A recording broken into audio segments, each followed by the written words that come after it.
Boomer and Sooner dragging that Sooner schooner out of there. NASCAR giant Jimmy Johnson's in the building. Would appreciate it. Good lap they turn. Good acceleration. Here we come now. And here come the Sooners. Can this defense, supported by this frenzied crowd, make it tough on this young quarterback tonight? They'll try.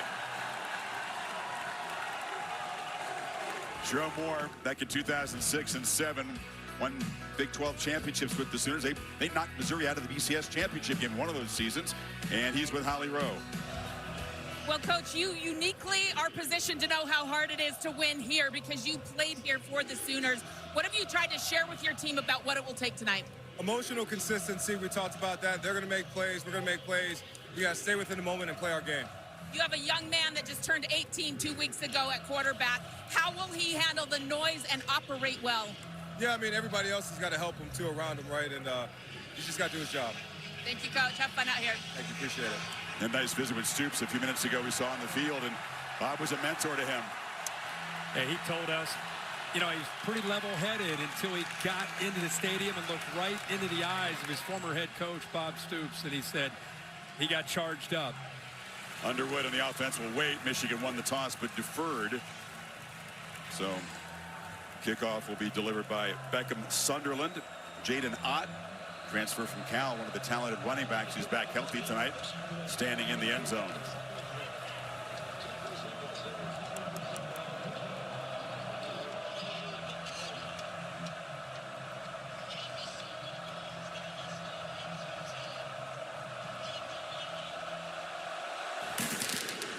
And Sunderland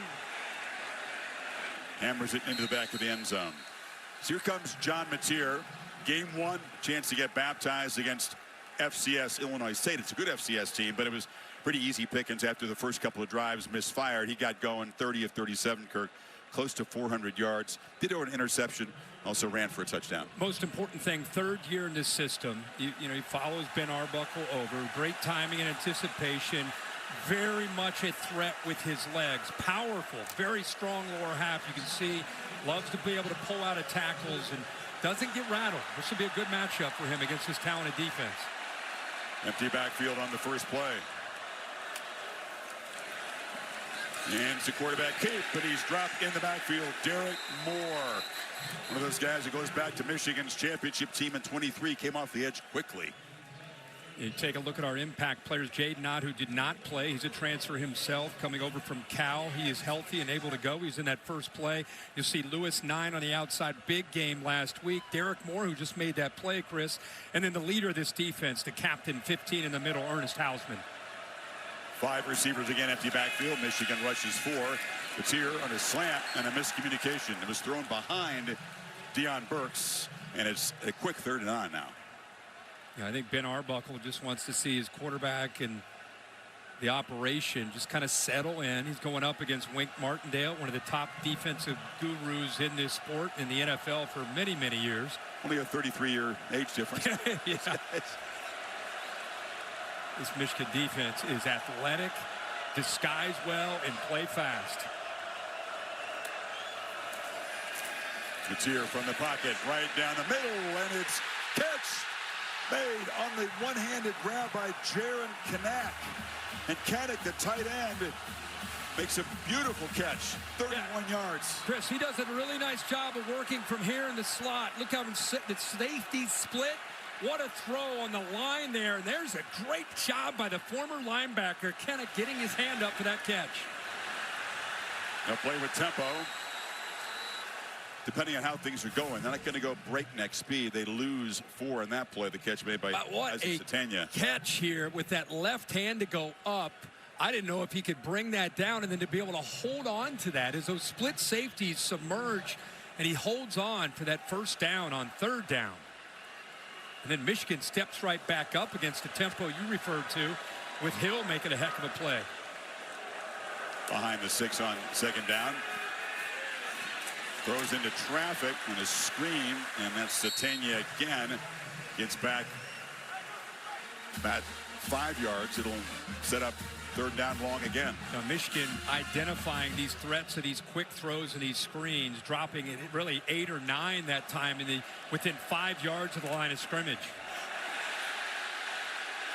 Free play, ball toss on the sidelines. Burke makes the catch. Deion Burks is down inside the 25. Michigan jumped off there.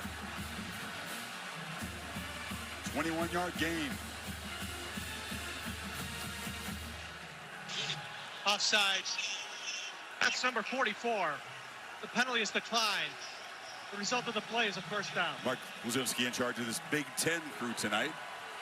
What a job here of squeezing this in. Michigan trying to disguise their coverage right here with the safety, TJ Metcalf. He gets out a little bit late after the motion, and because he's late to get out there, there's an easy opening without him getting rerouted outside. Easy to squeeze that one in with the safety coming over late and the receiver not getting jammed at the line of scrimmage. 2 explosive pass plays on this opening drive for Mateer. Design run. Makes a move. Zips another tackle. Shows his maneuverability there. Picks up about 8. And this is what we talk about, the threat with his legs, especially they get down to the red area. You got to always be aware of this if you're a linebacker. Does a good job of disguising that, gives the lineman enough time to be able to pull around and be able to affect that play. Handoff inside, and again, the negative play on first down. Trey Williams swarming the backfield, knocking down Ott. And keep in mind, this is a Michigan defense that had 2 of the better defensive tackles, interior defensive linemen in the country a year ago, and Mason Graham and Kenneth Grant, both off to the NFL in the first round. So Trey Williams, one of the young men who will try to step in to help out. Number 0, the transfer from Clemson. You have Rayshon Benny's in there, Trey Pierce, Damon Payne, who transferred over from Alabama. So a lot of bodies in there that they'll rotate. 3rd and 3 in the red zone here. That's Kanik in motion. It's a run from Mateer all the way, leaning right near the marker. It's going to depend on the spot. Ernest Hausman got him down, the leader of the linebacking core. Michigan doing a pretty good job. They were spread all over the field there. Good job of getting off of blocks. They didn't have the numbers, but Payne, 44, made the play there, getting off of that block. 4th down, they're going to go for it here. Yep. They need just about a foot, it looks like. Javante Barnes, number 2, senior running back in the backfield. 2 tight ends.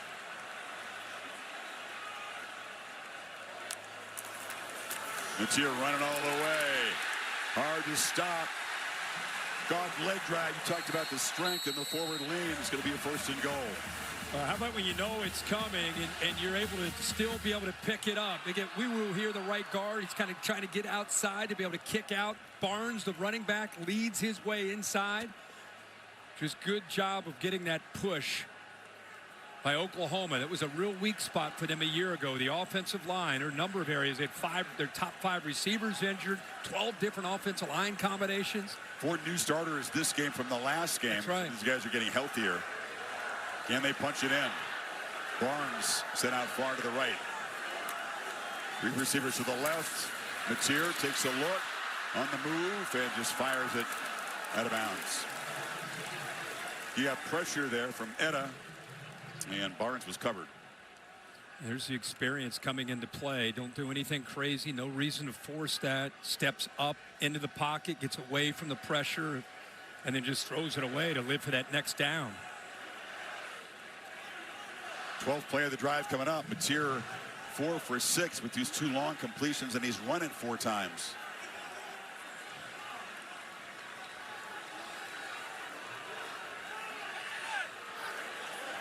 Red zone, not an area of success last year for this Oklahoma offense. Pop pass. Burks turns the corner. Deion Burks. Touchdown, Oklahoma. What a drive to start this game.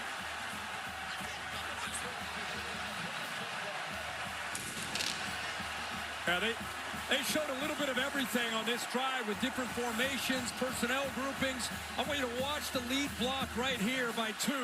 Barnes does a nice job utilizing that. That's good against good with 15. Hausman trying to come over to scrape and make a play. But that's good blocking downfield by the receivers. Good job by 9 Lewis. The progressive pylon cam showing he gets across the goal line for a touchdown to finish that opening drive off for the Sooners. Tate Sandell, portal guy from UT San Antonio, the lefty, knocks it through. Don't know if Oklahoma fans would have dared to dream their offense would start this well against this Michigan defense. The key was that can it catch on 3rd and long to get the drive going, and they punch it in. We will see. Bryce Underwood, first possession coming up for Michigan. Head coach. 18-16 Bulls shocking the Gators, Chris. No party in Gainesville, fellas. You got to go to Baton Rouge next week. That's a deflating opening loss for the Napier. And not a surprise. The Bulls last week beating Boise State definitely caught the Gators' attention. So not a shock, but a huge win there for South Florida. Andrew Marsh, true freshman, to receive the kick from Tate Sandell, but he'll let it go over his head. Here is Bryce Underwood, winner in high school, 50-4 at a couple of state championships. Early on, committed to LSU. And then Michigan made serious investments. A lot of people involved in that, and they convinced him to come play his football in Ann Arbor, come back home. Yeah, and has really stepped into this role with high expectations. Last week could not have looked any more in command, played with tremendous poise, decisive, getting the ball out of his hands quickly. There's a little smile. He is not overwhelmed at all. Let's see how he plays, not just in the atmosphere, but against Brent Venables' defense. 6'4", 228. Didn't run last week, but that's certainly part of the repertoire. Hand off to Justice Haynes. Transfer from Alabama. Impact players when Michigan's got the football. Yeah, Haynes in the running game would be a big part of their attack tonight. Donovan McCauley, the transfer from Indiana. Big, tall, rangy receiver at 6'5", can make plays into the boundary. R. Mason Thomas, one of the best pass rushers in the SEC, if not the country, 32. And then Kip Lewis, 10, one of the great leaders on this defense. You'll see him in the middle, roaming around, trying to make sure everybody's on the right page, as he's doing right now. Haynes got 4. Monster debut for Michigan, 159 yards against New Mexico. They fake it to him. Underwood on the run. Has Samaj Morgan wide open. The slot receiver work free. Big gain out near midfield. How about that throw? You want an easy throw to settle in? Use the motion. They didn't communicate. So once he gets around and over top of that edge player, look at all the room because of the miscommunication. Good job with late motion by Chip Lindsey's offense there to open that up, and he's a real threat when he gets out in space. Yeah, you saw all those Sooners on looking around, pointing at each other, not ready for that.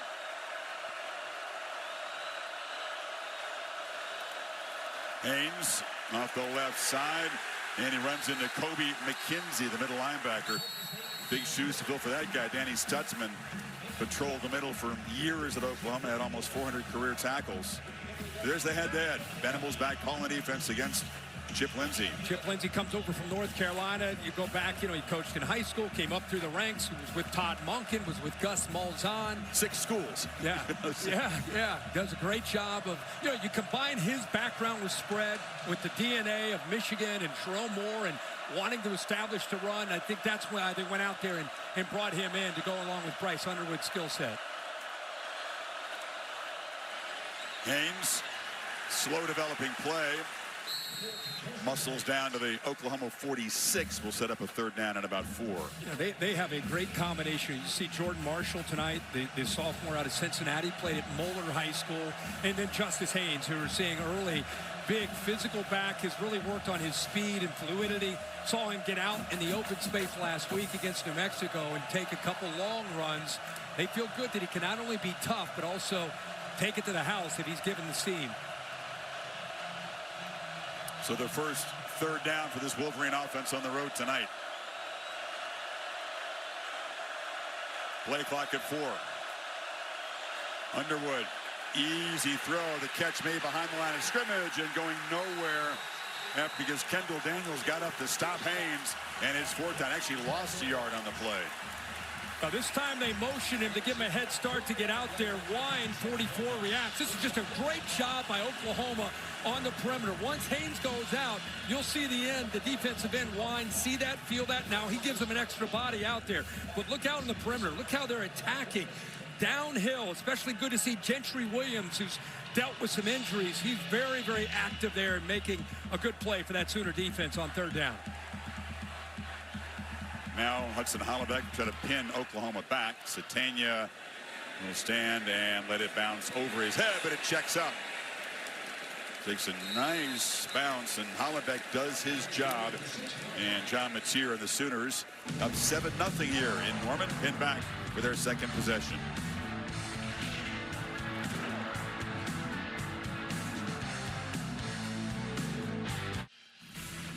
What an opening drive for Oklahoma and John Mateer. Chris and I are talking. I don't know if they had this good of a drive all year last year. They come out in this first drive of this big game, a couple third downs, able to convert 3rd and 9. Mateer showing his poise and confidence, 4th and 1, able to get the tough yards, good blocking there to get him inside the 10, and then get the ball back out on the perimeter to Burks, who has great quicks to be able to get it into the end zone. Burks is from Detroit. They didn't recruit him at Michigan. He went to Purdue. Loved playing against the Wolverines in that case. And he is fired up this week at a 21-yard catch in the drive and then the touchdown. Yeah, I think both these teams realize what's at stake tonight, even though it's only week 2 of the season. There's a lot of energy on both sides. It's going to be a physical game. Jaden Ott, number 0, fans really eager to see him. Not able to play in the opener, but healthy now, practiced all week. And a flinch on the right side of the offensive line, so that'll cost him half the distance. Start. Offense, number 66. The penalty is half the distance to the goal. Remains first down. Again, there's 4 guys, Kirk, making the start this week that didn't start last week. Derek Simmons is one of them. That's right. And I think that showing blitz there affected that. TJ Metcalf started to kind of walk down, starts to show this, and then 66 looks out there. And then when they start to affect and change the call at the line of scrimmage, he loses his balance and pushes them back another 2 or 3 yards. Mateer from the end zone launches down the far sidelines, has a man wide open. It is Burks. And he is having a heck of a start against his home state team.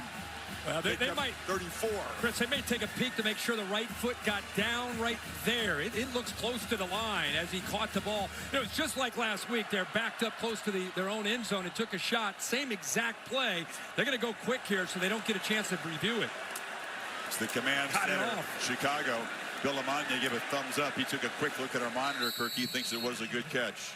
Yeah, it probably is, but I'm just saying I thought they might take a peek just because it was so close. Hopefully they already saw it. Yeah, good catch. We don't need these, job by the officials. Replay No command problem. center. Lamagna, thumbs up. Easy. Good. We'll talk about the command center and by the way, a booth-initiated targeting call, which is factoring in this Michigan defense. They don't have none of the alphas out there. Jayshon Barham, the linebacker, suspended for the first half for that targeting play in the 3rd quarter last week. Sooners backed up no more on 2nd down. Mateer fires into traffic. It was broken up very nicely. Getting a hand in there was Zeke Berry. Got it in front of Burks. Boy, was that a great play by Zeke Berry. 5'11", 196 pounds, played at De La Salle High School out in California. Had his eyes turned, knew the ball was coming, was able to anticipate that throw, work his body around the receiver, Burks, and then use the length to be able to put that ball away and bring up a 3rd down. It's a young secondary, isn't it? Let really it be pieces. Very few guys with veteran experience. Another 3rd down. They need 6 here. Barnes is the back. Again, good protection. Ball is just dropped. Satania spun his head to take a look at where the marker was and the tackler was and just dropped it. And here comes the punt team. Well, he just does a poor job here in taking his eyes off the ball. Once you see him settle in the zone, watch his head. He starts to peek. And because of that, that's what causes him to take his eyes just a split second off of the football. He's thinking about where he might want to go. Or maybe it was just the velocity of the throw that went right through his hands. Oh, you making a change of punter tonight. This is Grayson Miller. Jacob Ulrich punted the first game. He was seen and wearing a sleeve, not really taking any warm-up punts. So Miller redshirt junior from Central Oklahoma transfer, gets a nice kick away. 47 yards. Morgan makes the fair catch. Midway first quarter. Underwood, the Wolverines up when you come back. Bryce Underwood, I mean, the 19 jerseys are already flying out of the outlets and online in Michigan. Comes from Detroit. Look at the stats in Belleville High School. Pretty good career. Yeah, state championships. Actually lost in the playoffs his last 2 years.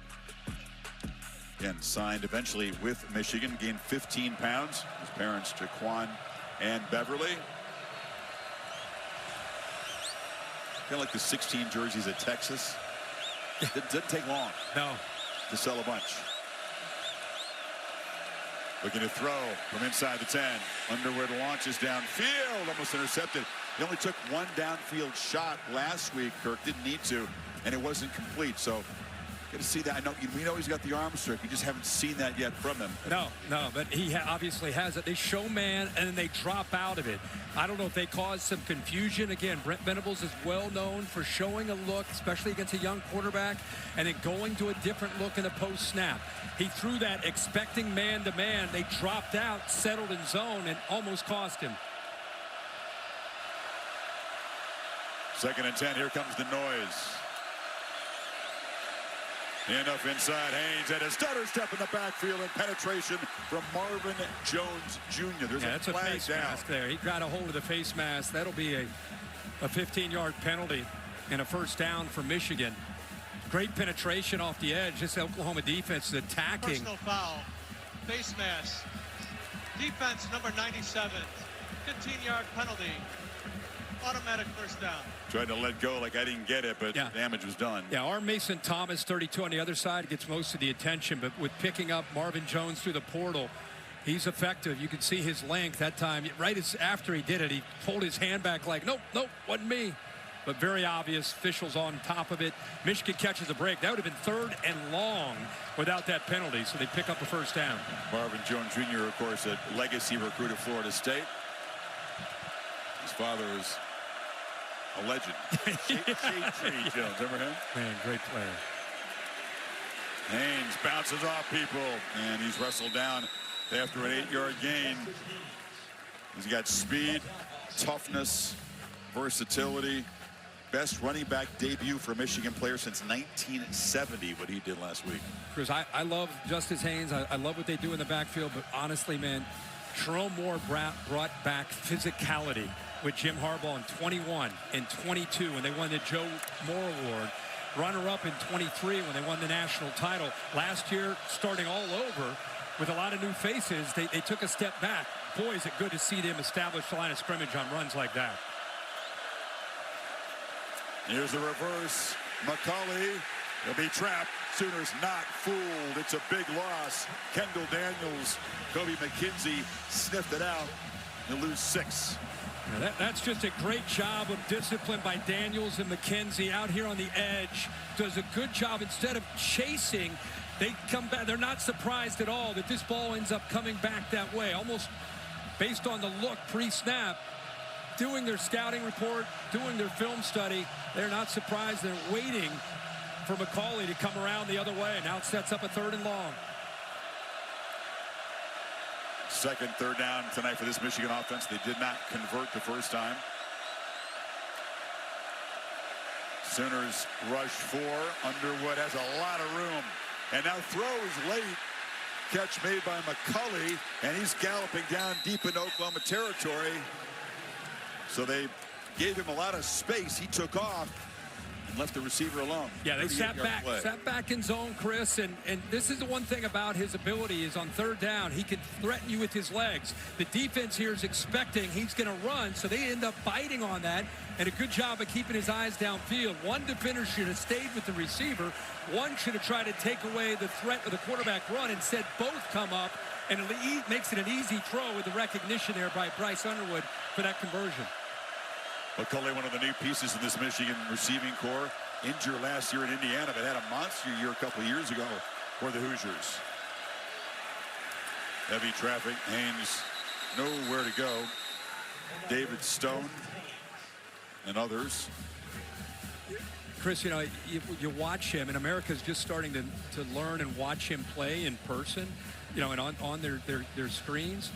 He is a guy that prefers to sit in the pocket. Like, he is a pocket passer that happens to be very athletic, and he can get out and do things if you're going to open that up. But make no mistake, he is a pure pocket quarterback that is a guy that has the ability to hurt you when he needs to with his feet.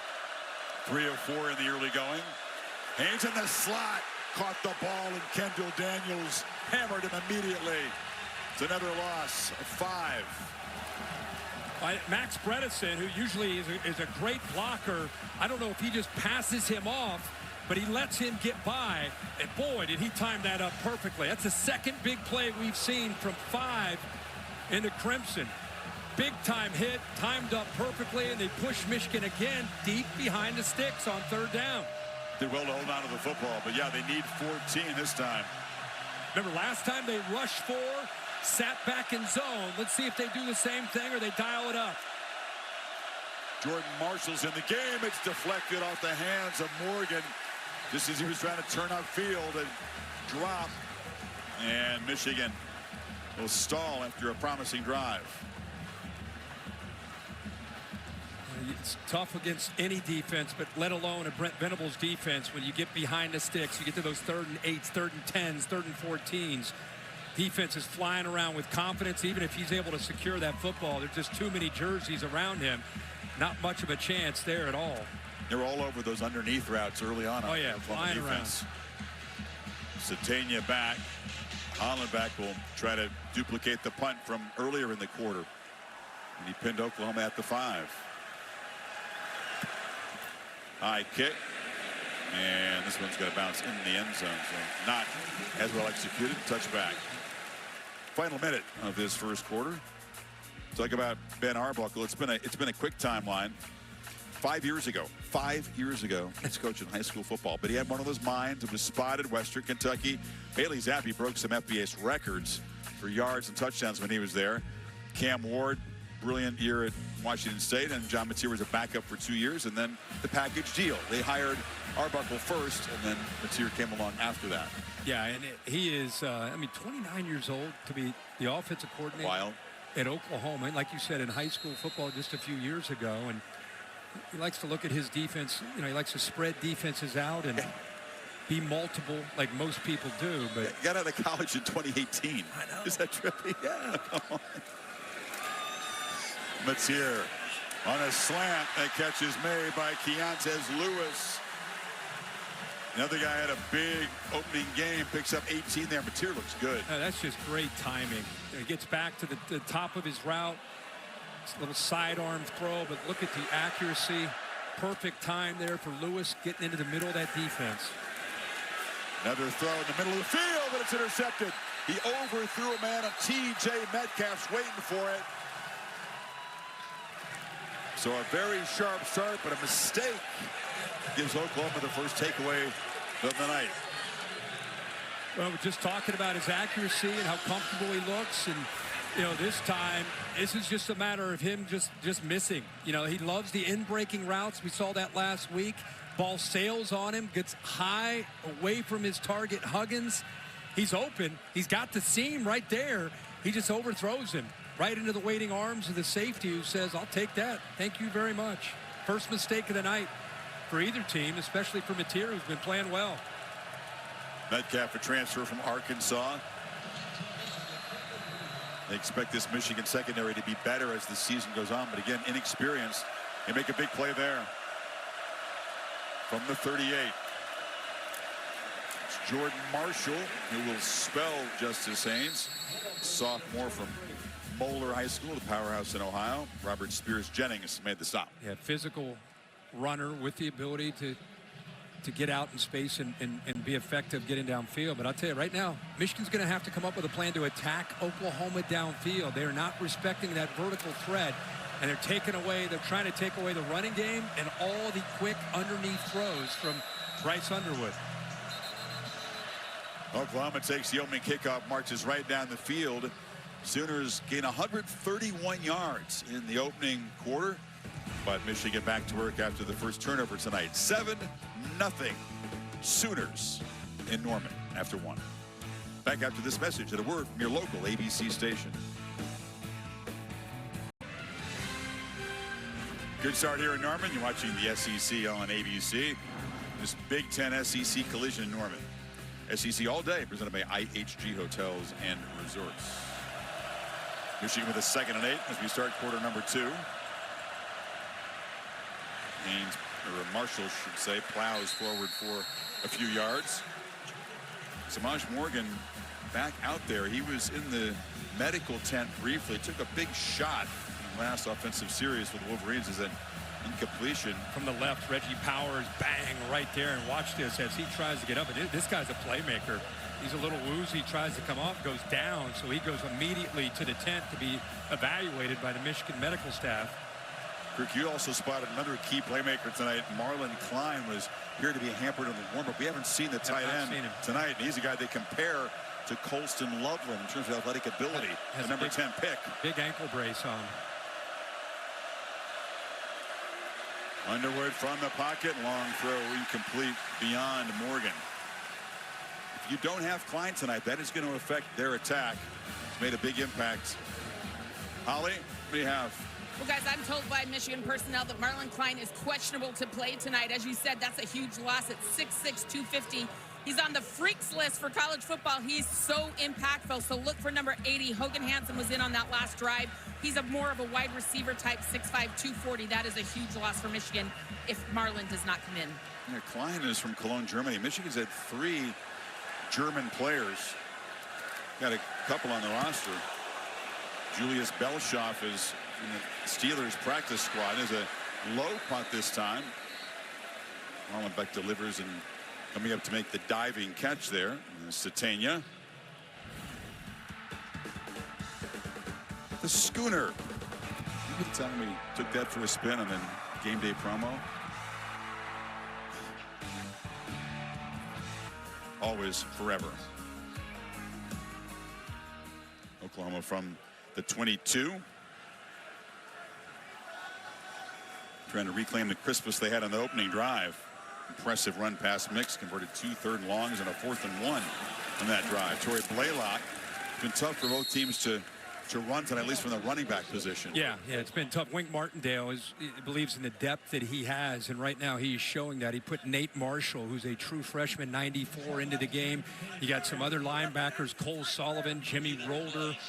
Derek Moore is now taking a little bit of a break with Marshall, who they have really, really high hopes for what he can become. 33, Dominic Nichols on the other side. So rotating some fresh bodies in up front for Michigan and linebackers and the ends.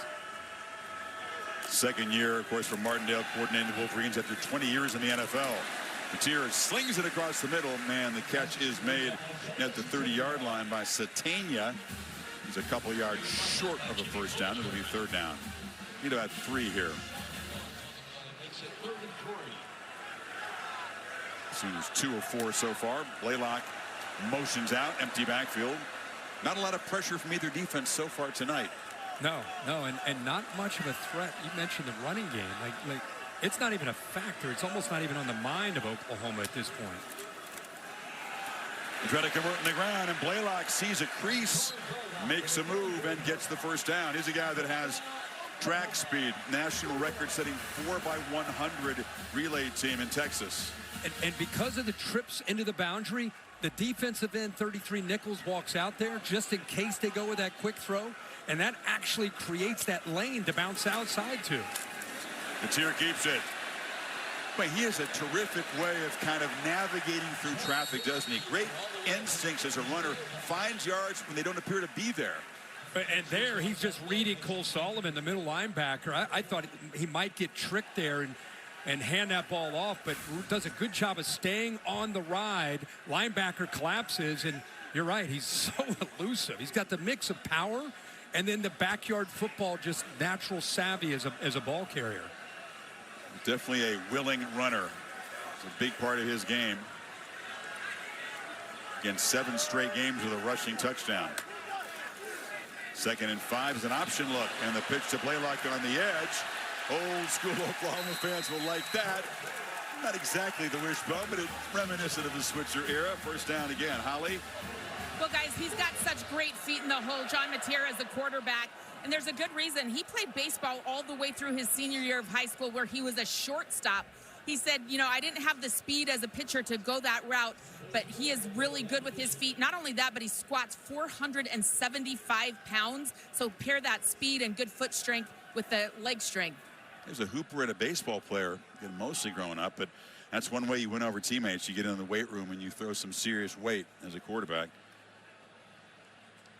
It's Brandon Hillman, the Wolverines safety, an interception in the opening game, being checked out. And we'll step aside. Football is presented by Capital One. What's in your wallet? And in part by the Sonic Smasher. Buy one, get one free in the Sonic app.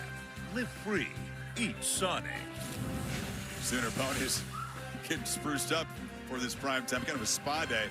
Kind of a secret location, Kirk, where they are, but it is told 20 minutes outside of Norman. So it's kind of a clue. If it's secret, it is kind of a clue, isn't it? When you and I did that commercial with Lee Corso, I remember thinking was a bumpy ride, but one of them was pulling a little bit hard. The other one was just kind of long for the ride. Yeah. I hope they worked that out. LC wanted to coach him up, not pulling his weight. That's right. Blaylock's got enough first down, makes a cut and lowers the head, picks up just a couple. They're trying to run the football now a little bit. Mateer's really been the one carrying it for the most part. Got Blaylock involved here a little bit here on this drive. Oklahoma running backs, Kirk, just 6 carries for 15 yards. Sidearm sling, the catch made by Burks along the sidelines. Short gain just into Michigan territory. Another third down coming up, already the 6th third down for OU. You mentioned Michigan's youth on the back end, Chris, with Hillman going down. Remember Rod Moore, who's the veteran and really the catalyst on the back end. He's still yet to be able to come back. So there's a look at Hillman. Mason Curtis comes in, rangy, 6'5", about 211-pound sophomore out of Nashville, went to Ensworth High School. Michigan brings some pressure here. Mateer scrambles out. That's the first time they really came after him with an extra rusher on third down. Pressure provided by Cole Sullivan, and the Sooners will punt. And they do a good job of taking away any options downfield. We just talked about Mason Curtis. He did a good job of robbing, and I think the first time we've really seen Mateer not have an answer. Seems like anything Michigan's thrown at him, the ball has been out pretty quickly, where he scrambled to be able to pick up some time and make a throw. That time, they do a good job of corralling him, keeping him in that pocket on third down, not letting him create, and good coverage downfield. Morgan back. Wolverines had a little trouble in the opener. Morgan muffed a punt. Marsh, the kick returner, fumbled one. Sure hands here as he comes up to make the catch at the 14-yard line. Take a look at who's bringing the heat so far by Sonic Smasher. Brent Venables back calling the plays. Likes what he sees, I think, so far. Yeah, I think he does. And again, I mentioned earlier, they don't feel real threatened downfield. And because of that, they're able to attack downhill and get their linebackers just kind of running freely. And whether they're getting stretched horizontally or if they're trying to go power, these guys are getting downhill and playing with a great deal of confidence. Like I said, you got a young quarterback trying to do anything you can if you're Brent Venables to affect him and rattle him. And until Michigan can make Oklahoma pay for it with something downfield, they're going to continue to see that, an aggressive approach by the Sooners. Yeah, they took one downfield shot, but he overthrew McCulley. First down, handoff in the hole there, and Jordan Marshall nowhere to run. A whole bunch of Michigan plays stopped at or behind the line of scrimmage tonight. Yeah, and again, I think a big part of what Michigan wanted to try to do, again, is anytime you got a young quarterback, you got to be able to get your offensive lineman getting a good push. But look how quickly these guys are anticipating. Everybody knows that that's what you want to do no matter who you are, let alone it's Michigan. So there's a lot of movement. Make them communicate. Make them be on the same page. Conservative approach here. Pinned back inside their own 20. They hand it to Marshall again, and it'll set up a 3rd and long. You got to give them credit. It's not just the calls from Brent Venables with the slant and angles and forcing an offensive line. It's still gelling to communicate, but also these guys are playing hard. I mean, they're getting off blocks. This is a very talented defensive front from Oklahoma. We knew this was going to be a much sterner test for Underwood, and has been so far. He's had his moments, but so far, nothing downfield and very little help from the run game. Needs 6 here. And they run right into a run blitz. Crimson jerseys coming downhill in a hurry. And they knock Haynes out of bounds. Mason Thomas off the edge. You got 7 crimson jerseys, and what Brent Venables decides to do based on the look is they're going to angle this way, and just in case the quarterback runs, they have him accounted for.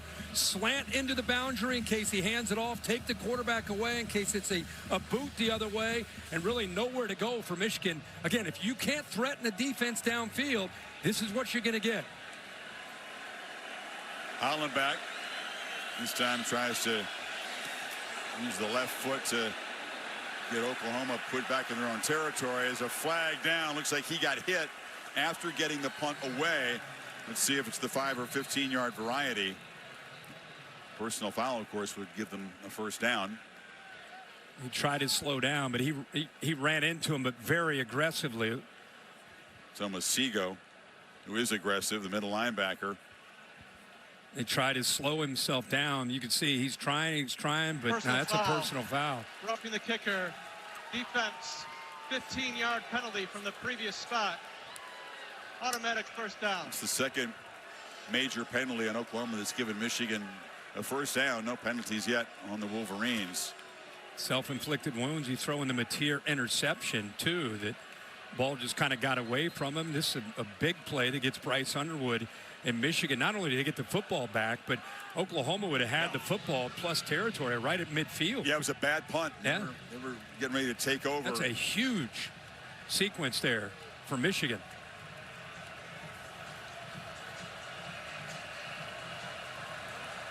Can McCauley get downfield? Can somebody get downfield and win one-on-one?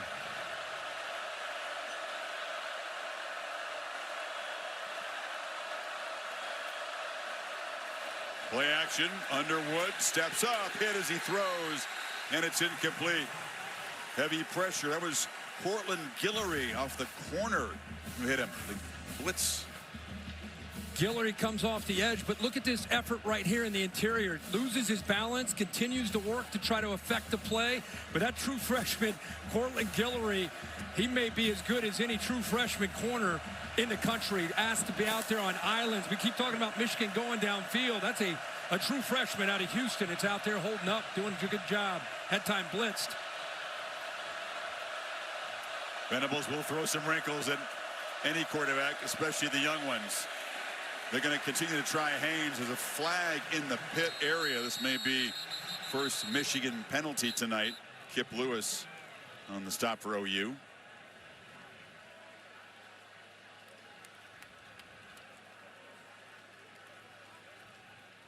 Chip Lindsey's being patient with this run game in early downs, isn't he? Yes, he is. Holding defense number 52. 10-yard penalty. Automatic first down. So it's the defensive lineman, Dominic Williams, called for a holding. Don't see that called a lot. No, you don't see that hardly at all. It's right in the middle, nose guard. See what they see there. Good question.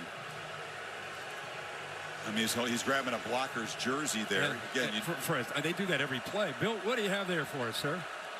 The defense is allowed to grab the offense if they're making a legitimate attempt for the ball carrier. You can't pull a guy out of the way to let your teammate get in there. That looked pretty good to me. Pretty clean to me. But another penalty gives Michigan a boost, and that's the best first down run they've had tonight. Williams on the force out there. Well, they were able to get to the edge because of the left tackle. Evan Link was able to sustain his block and finish it. Good job of using leverage there and then his strength. Pick up 8 in Oklahoma territory. Crowd booing. This drive completely was prolonged, obviously, by the roughing the punter, but aided by that holding call.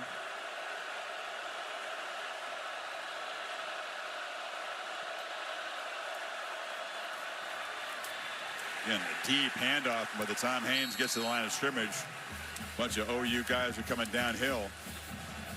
Gentry Williams, a corner again, made the play along with David Stone.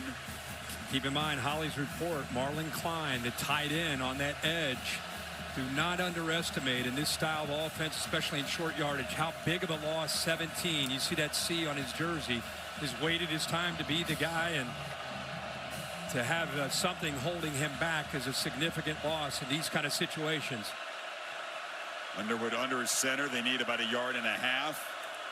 They hand it off, and Haynes hit right at the line. Let's see where they spot it. Looks like there's going to be enough as a side judge runs in there.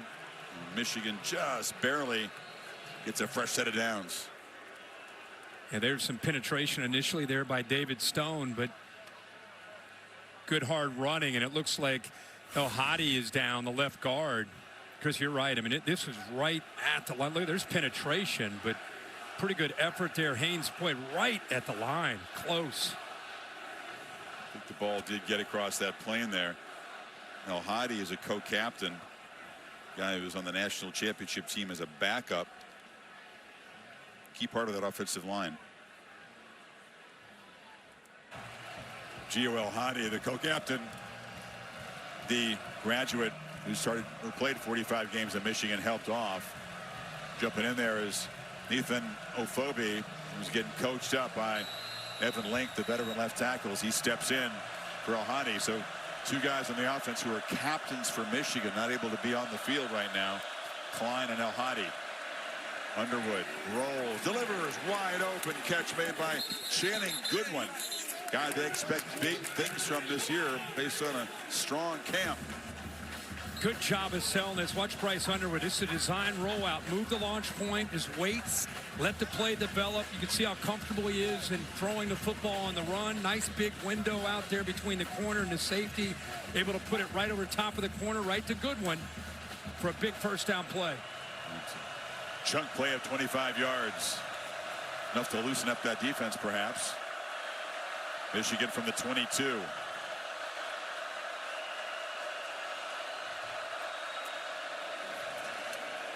Haynes.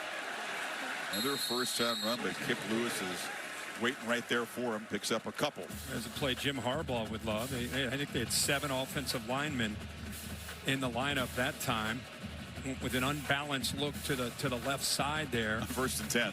Yeah, first and 10. Hey, Shromore and Jim Harbaugh, they kindred spirits. They love to win that line of scrimmage. And like I said, this is an offensive line that's trying to reestablish their identity after a year ago. Haynes again as the Sooners crowd the line. They get a couple blocks on the edge. He makes a cut and runs through a tackle down inside the 15. McKenzie got him down, but it's going to set up a 3rd and short. But what a job here responding to the opportunity after that block punt, or the roughing the punter that gave him a new set of downs. He's taken full advantage of this, driving this ball deep into Oklahoma territory. Wearing down this Oklahoma defense, perhaps 12th play of this drive coming up. Another 3rd and short.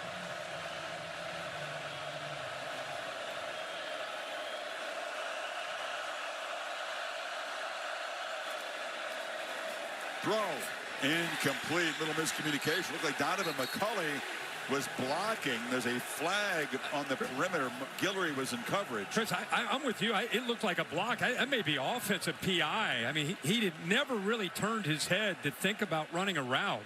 Just depends on if the officials thought that the corner, Guillory, locked up with him initially. But look, I mean, he's never turning to try to find the ball. That's straight up a block. He was confused about what was going on with the play call. That should be bring in Bill LaMagna in this one. They're conferencing down there, this Big Ten crew. The onus is on the offensive player, and he went right at him on an attack. No foul on the play for pass interference. 4th down. So that miscommunication on a 3rd and 2 will send out the field goal team. We've seen enough from this OU defense. Haven't had a ton of success. A little surprised he's not going for it, though, in 4th and 2. Am I surprised? Yeah. I think at this point, at a game that's going to be a low-scoring, probably one-possession game, you need points. Well, Dominic Zavada usually gets points when he goes out there to kick field goals. And they get the ball to start the second half. He's an All-American kicker. Bombs him from 50-plus easily. This is a chip shot of 32 to get the Wolverines on the board. And he hooked it. No good. Don't tell me the announcer. Oh, He never missed. my God. Oh, Chris. I know. I'm going to hear about it. But Oh, you're hey, dead. You're dead. now let's talk about his technique, and not what the announcer said. Mike Black is my spotter. He'll grade the technique on this one. An animated conversation over there. Underwood on the left of your picture with a teammate. Klein, who's not playing tonight, got involved, separating him. Yeah, there was something when he came off. He was frustrated. He's talking to Justice Haynes. Remember, he's Klein's trying to get in there. 18 years old, true freshman. You got a true freshman. You have a transfer running back from Alabama, just having a, just sort of little conversation to get on the same page. I mean, Dominic Zavada is as reliable as it gets. That's a shock for him to miss a chip shot. And now Oklahoma, with 3:09 to go before halftime, gets it back. Pulled out of the kick a little bit early there. Goes to show you, even some of the best in the country, it's all about their technique. Like you said, you're used to every time he goes out there, it's put 3 points up. See what Oklahoma does here with these last 3 minutes. Probably be predicated upon if they can pick up this first down.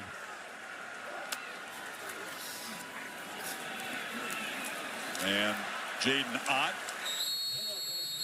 Short gain. Brandon Hillman, by the way, back in the game for Wolverines, made the tackle on that play. Michigan all 3 timeouts, have the 2-minute timeout as well.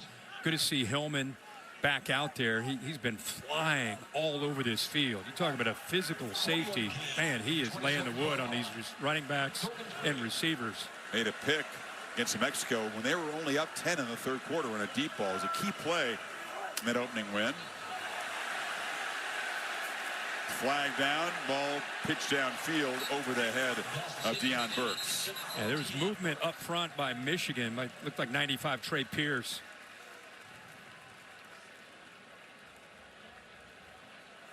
It's a good job by the experienced Mateer going with that hard count on third down, knowing he could get that first down. There are 2 fouls on the play, both on the defense. Offside. Defense number 95. The penalty is declined. Personal foul. Hands to the face. Defense number 95. 15-yard penalty. Automatic first down. Package deal for Trey Pierce. They'll, of course, accept the major penalty, which is the first of the night against Michigan. It's in the pit here. Yeah, he's right here. Just a little movement. Then he gets the hands up into the face of the center. Got it. Didn't last that long, but he made forcible contact for sure. Short pitch to Burks, who picks up about 3. Michigan defense looking over to Wink Martindale to get their call. That'll be the 2-minute timeout. The ball is snapped. They're still looking over there, so they caught a break being able to get in position there. I think that's what Wink was talking to him about. So Oklahoma at their own 45, trying to add to a 7-0 lead before the break. So Oklahoma dodged a bullet with the missed chip shot by Zavada. Second down from the 45. His penalties in the previous Michigan drive did not hurt them after all. Mateer across the middle, and it's incomplete. Trying to hit Deion Burks, who was streaking down the field. Zeke Berry in coverage off the shoulder pad. Yeah, off the shoulder pad. Mateer loved to put a little bit more air under that and lead him downfield. He threw that a little more on the line, unable to get up and over the corner. Maybe it was the helmet. I think it was. Yeah, top of the helmet. A little more air. I think Hillman's coming over a little bit late. He might have been able to squeeze that one in. So 3rd and 7. Michigan may get the football back with plenty of time. 3 timeouts. Mateer throws a dart, complete. First down inside the 45. Keontez Lewis. This is where the continuity and experience of an offensive coordinator who comes over with his quarterback, you still feel like you're comfortable in attack mode here at the end of the half. Barnes breaks the tackle, bouncing off people. Javonte Barnes, a tough run, rips off about 9. They're inside the 35. Clock's still running. The counter player, they pull that right guard and right tackle. That opened up nicely, but effective running and great balance that time by Javonte Barnes. Is spotted for a first down. Got all 3 timeouts. Plenty of time here to work, especially in this style of offense with 3 timeouts.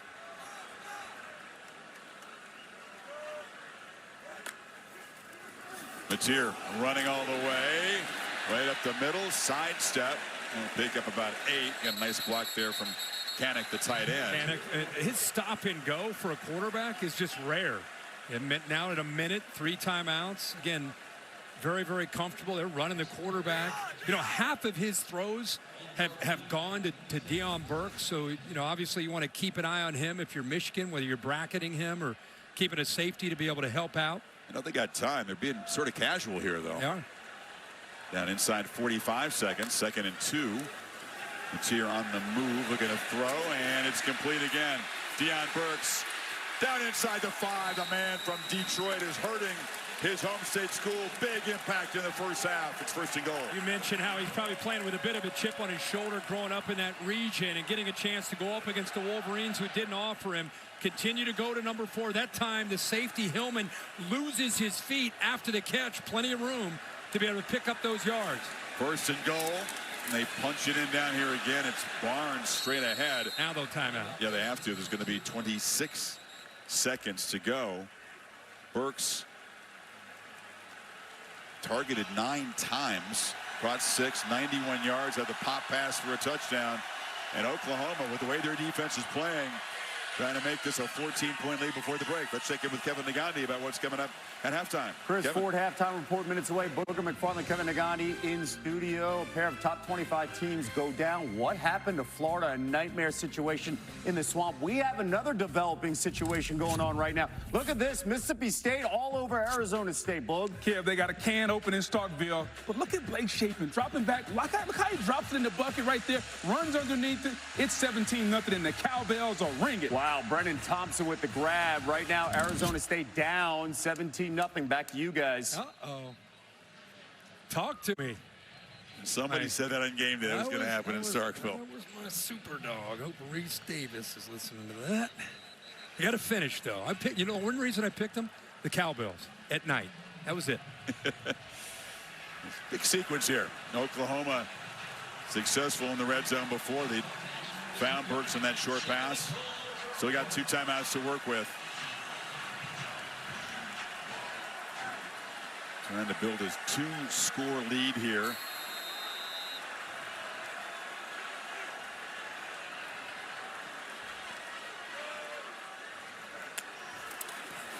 Keeper, Mateer, touchdown Oklahoma. He's crafty, tough, and strong. And his first game as a Sooner really tested by an elite defense. A pretty good first half for Mateer.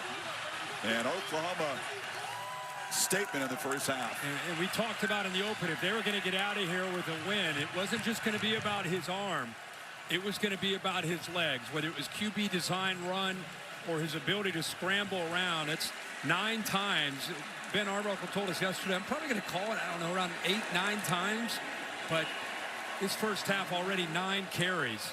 You know, that's 8 games going back to his career at Wazoo that he's had a touchdown run and a touchdown pass in the same game. That's a heck of a streak, longest active in the country. Now let's take a look at our AT&T connected clicker. See the safeties here and here, and he recognizes that.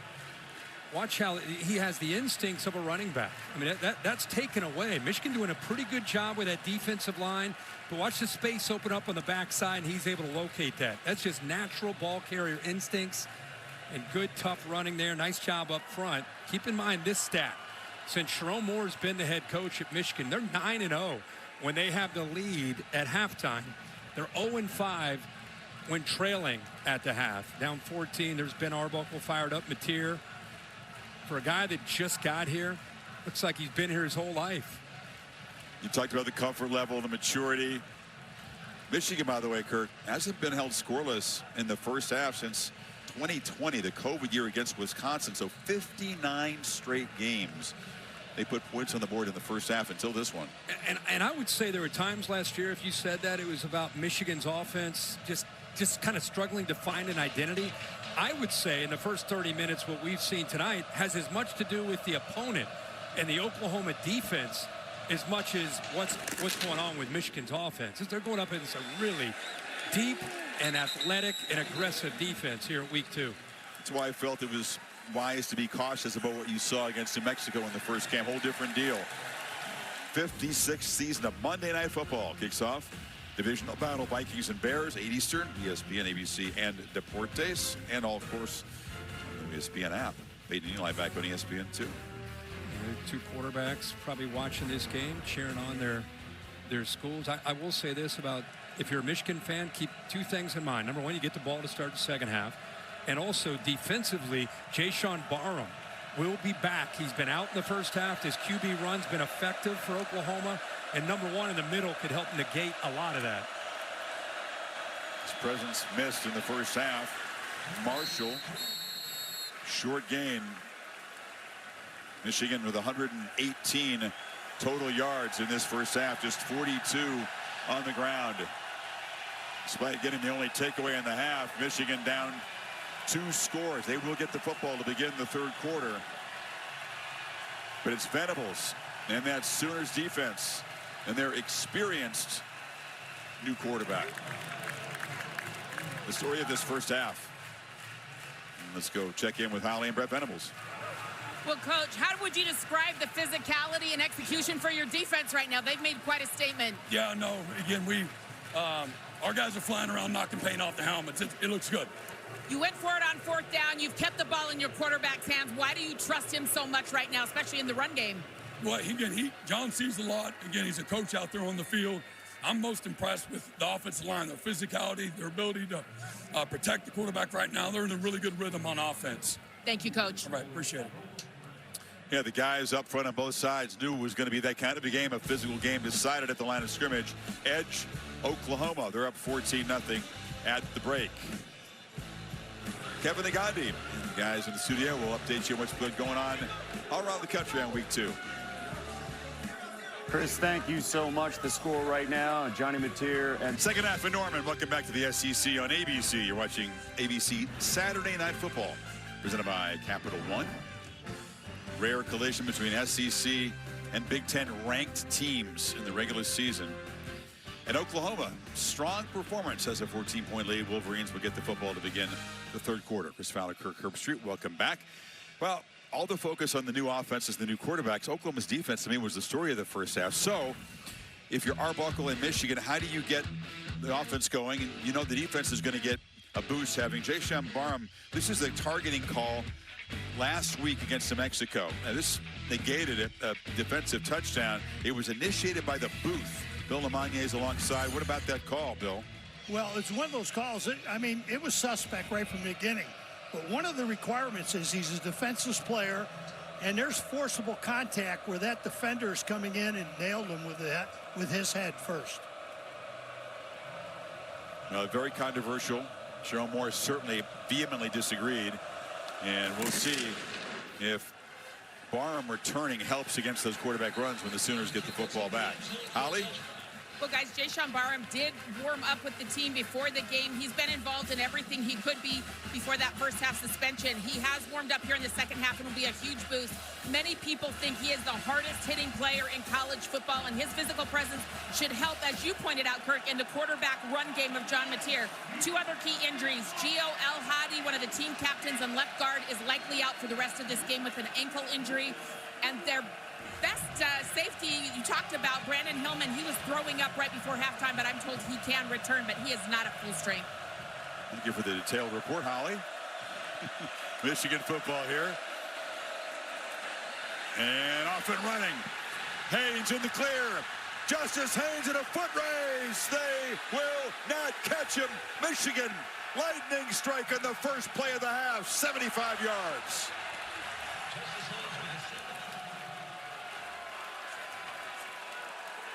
Contained all half. And they, in the very first play, create a look and get a 75-yard touchdown. Yeah, they go with that jumbo look again, that off-balance look, and had some movement before the snap. I don't know if that maybe affected the communication, but you got a couple backup offensive linemen, Blake Frazier and Lawrence Hattar, who were in there, and they ended up impacting the play on the backside. Justice Haynes, through a slow first half, an electric play that perhaps could turn this Michigan's way. He was brilliant in the opener. Yeah, let's take a peek at this. There's the movement, Chris. Look, there's the two backup offensive linemen. Remember, Klein is out. They're starting tight end, so their answer is to get some of these linemen. They're on the left. They're going to run this to the right, and then watch the cutback and watch how they sustain their blocks on that side. Remember, Oklahoma's been cheating those linebackers and safeties down. And when you do that, if you can just make one guy miss or one guy's out of his gap, in this case it's 22, Bowen.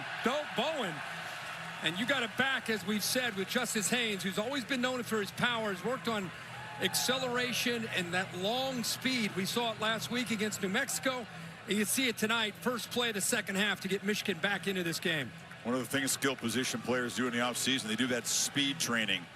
It's arduous work, just trying to add a little bit more burst.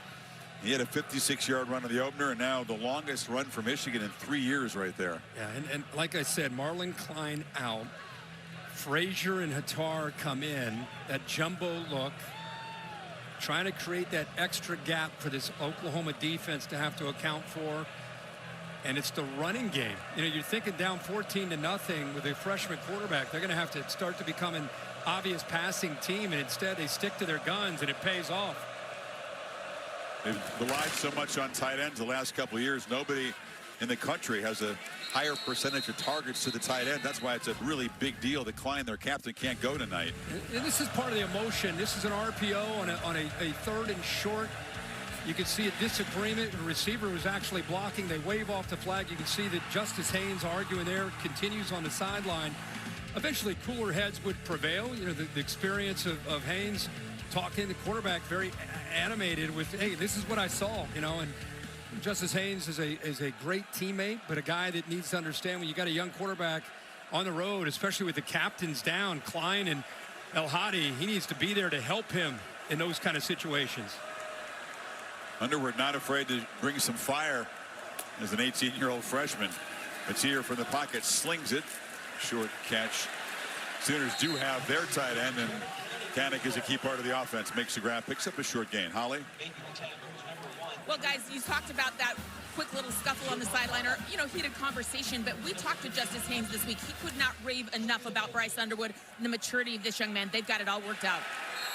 Well, they're all over this run by Matier. They drop him for a loss as Trey Price will set up a first and long, and this Wolverine defense trying to do their part to turn this game around. Of course, with Mason Graham and Kenneth Grant moving on the interior, they're looking for somebody to step up and become a difference maker this year for Michigan. They're very high on what Pierce can do physically.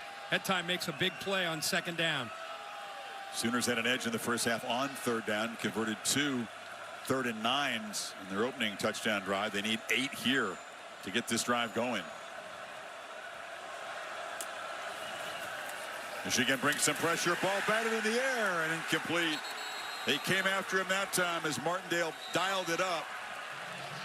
Derek Moore actually got his hand on the football. A quick 3 and out. But right away, you think that Barham on third down, they love to bring him off the edge. He's lined up where we just showed you before the snap. But instead of bringing him with pressure, they drop him. They bring the pressure over here.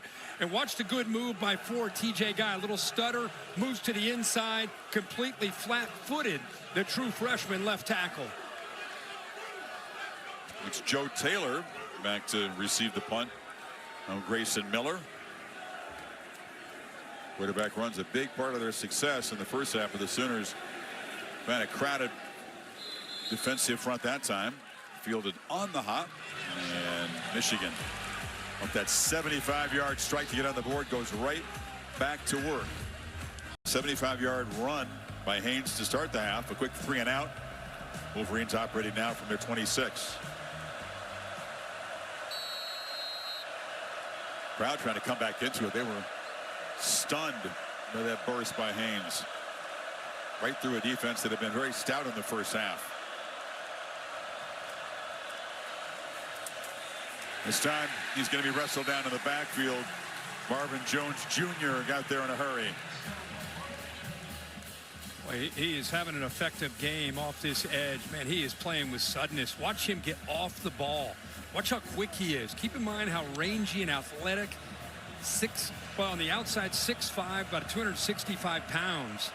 Started at Georgia, went to Florida State. Now here at Oklahoma. Just collapsing right away. Big smile on the grill. He was a top 100 recruit out of high school. Yeah. Signed to Georgia.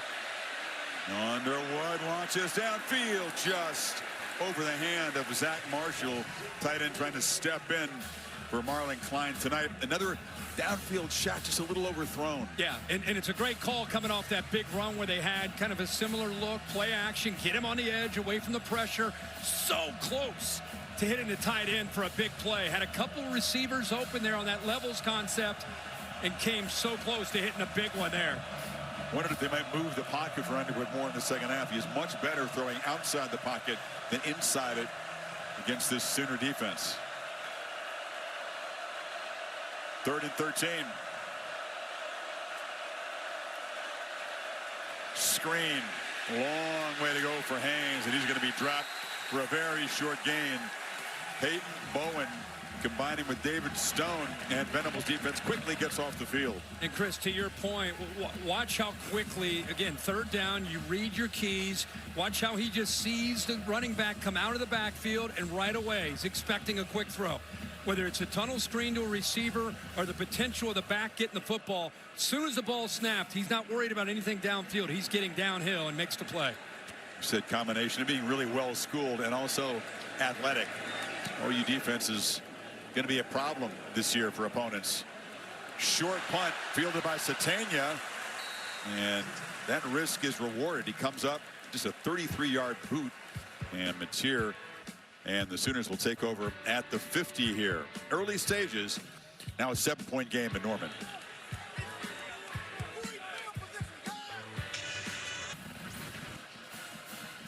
The reason that it's personal is he grew up in Inkster, Michigan, which is not that far away from Ann Arbor.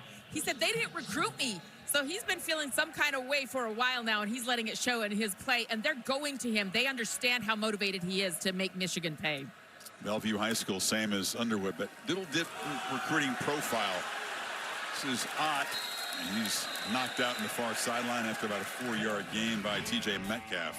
Right, he's had a big night, and he's using that pent-up frustration to play with an extra kind of step right tonight with what he's been able to do in different aspects, whether it's been underneath yards after the catch or getting downfield, getting him on the edge there on a jet sweep. Always plays with a chip on his shoulder. I think OU fans are just happy to see him healthy. You know, last year, their top 5 receivers, top 5. You ever heard of that?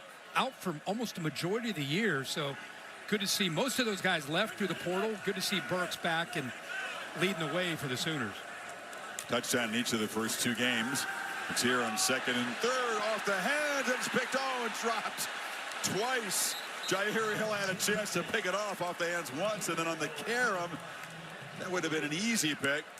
Couldn't hold on to it. What a job here by Hill not giving up on the play, because it looks to me that he is beat downfield. I mean, look at this. There's nobody in the middle of the defense. Lay that downfield. Instead, he throws it on a line and allows Hill with his speed to make up for it. And then he doesn't throw it up and over him, so it's easy to be able to get his long arms up to be able to knock that one away. But credit Satania for breaking up the potential interception right there, getting an arm in. Great catch, good effort. So it's 3rd and 8. Pressure. Mateer escapes and slings it downfield into traffic. Catch made. Satania knocked out about at the 5. Improvisational brilliance from Mateer that time. How did he escape? Well, they dial up the blitz perfectly right here with Hillman. He's there to make the sack, but it's tough to bring this guy down. And then the arm strength and the accuracy downfield. Satania just makes the play to knock it away from the Michigan defender Hill to keep the interception away. And then this time comes down with a great catch after that scramble. You're right. That's back-to-back plays. You keep possession for your team. Then you get downfield, trusting your quarterback with that strong arm is going to find you. What a ball he threw on the move. Well, there's the leg strength that Holly had talked about. What is it, 475-pound squat that Mateer has. When you're down on the field looking at him, you can see how strong he is. They're going to see. Here, as if he stepped out of bounds maybe a little earlier than they marked. Just keep it going. And they're marking him out inside the 5. Still in there. That was close back there around the 8-9 yard line. Yeah, maybe or 14. Yeah, back further.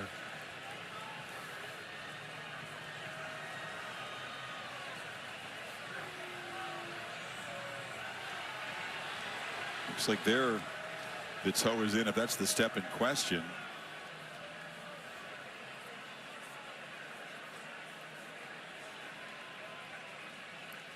Ooh, defender trying to knock that ball out. It was away from his body.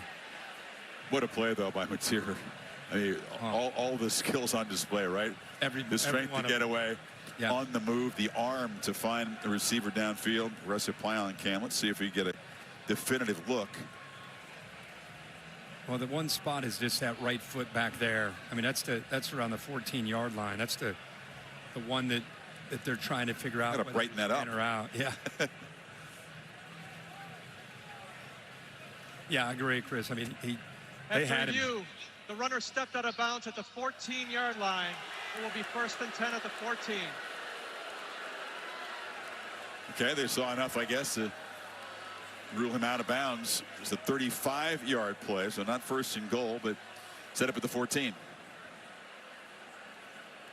Well, inside what we now know about Oklahoma's offense this year, with Mateer running this, the playbook is so open for Ben Arbuckle.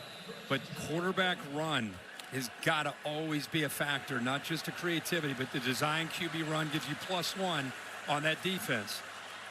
Blaylock is the back. Canick, the tight end in the backfield, as a blocker. And Blaylock plows ahead, picks up about 4 to the 10. We're going right into the teeth of that defense. Barham is back in, number 1, along with 15, Hausman. Can't be better in the red zone. Michigan player is now down. And Zeke Berry, had they spotted the ball the time that he went down. That's he came up limping. College football.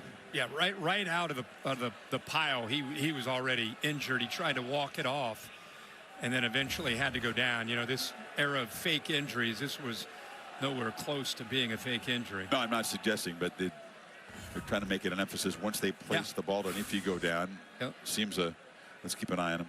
Yeah, I mean, once he gets into the pile, I mean, right as soon as he came out of there, you could tell it probably got stepped on by one of his own teammates. Once he gets up, you can tell he's not feeling good. Right away, he's already reaching down. Yeah, he did try to get up. That should not be a timeout assessed. Take a break. 2nd and 7. Oklahoma threatening to add to the 7-point lead.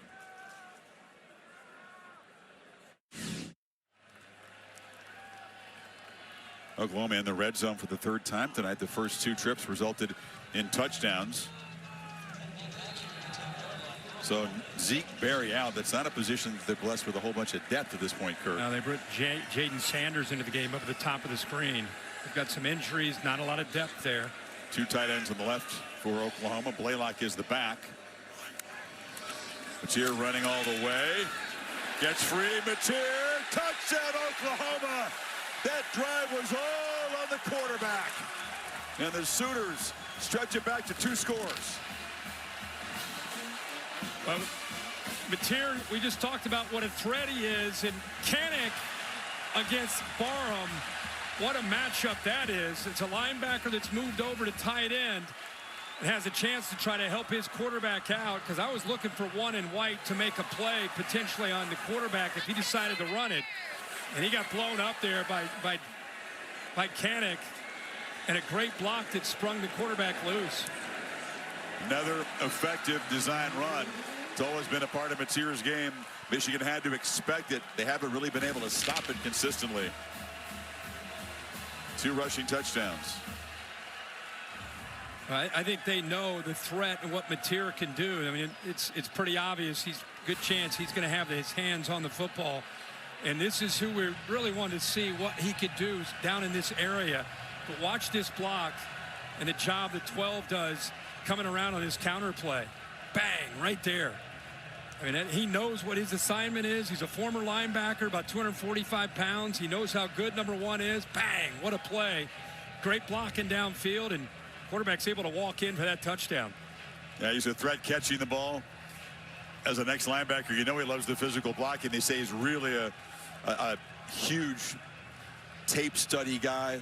Takes every part of the job, all the details seriously, and he springs the quarterback, and Mateer having a big night. I'm not comparing him to Baker Mayfield. Bake's probably out there watching, but I'm just telling you, the energy that he can bring to this offense, to this team, to this stadium, it's contagious. It's a belief.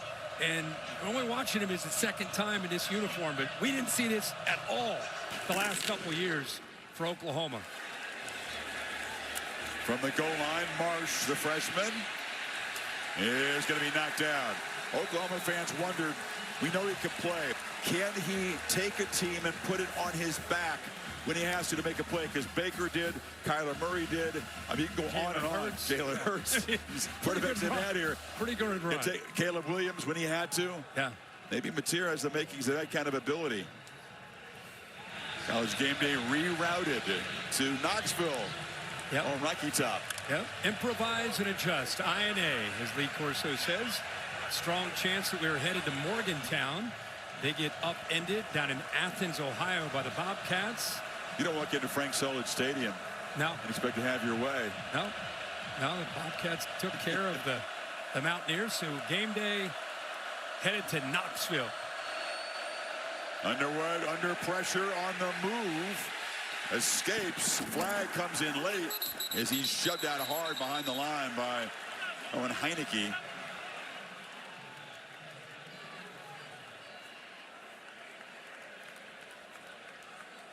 Comes in the area where you suggest it was maybe a hold. Holding. Offense number 70. The penalty is half the distance to the goal. Repeat first down. That's Brady Norton, the guard out there on the edge trying to make a block for his quarterback. Yeah, anytime the quarterback moves, and that's, you know, R. Mason Thomas, who, there's the grab right there. R. Mason Thomas, who we thought we'd be calling his name a little bit more. Haven't done a lot of it at this point, but because of how effective he is, the quarterback moves outside. He's quick to react, and all the offensive lineman could do there is grab on. One of the better pass rushers in the SEC last season, Thomas. He had 9 sacks. Kept in check tonight. Way behind the sticks. 1st and 18 now. Crowd as loud as it's been tonight.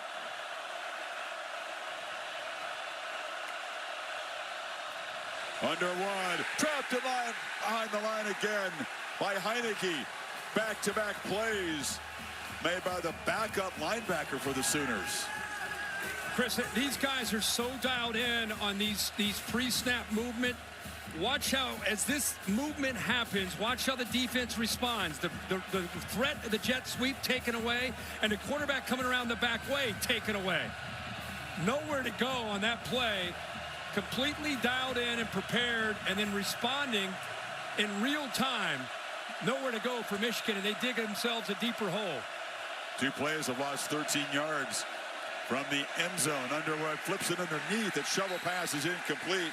Haynes was in the area, but be better off that it wasn't complete. Grayson Halton, part of the depth of this OU defensive line, provided the pressure. Try to slip screen there to try to get him underneath, try to surprise the defense, unable to hit it. And, you know, Brent Venables calling this defense. We always used to have a lot of fun. We used to DC at Clemson, the get back guy, and all his intensity on the sideline and how fired up he would get. He's got it working tonight. This defense is very athletic. They've been deep, able to rotate bodies, and very well prepped to face this young quarterback in this Michigan offense. 3rd and 23. He's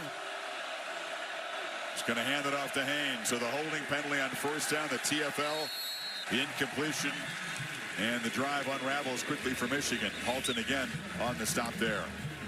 There was a point after that big run by Michigan, first play in the second half, that if you watched Oklahoma football in the Venables era, it was almost like a, oh no, here we go again type of feel, I'm sure, for their fan base. But to their credit, they've responded. They've got to stop. They put another touchdown up to answer, and now they get the ball back up 14.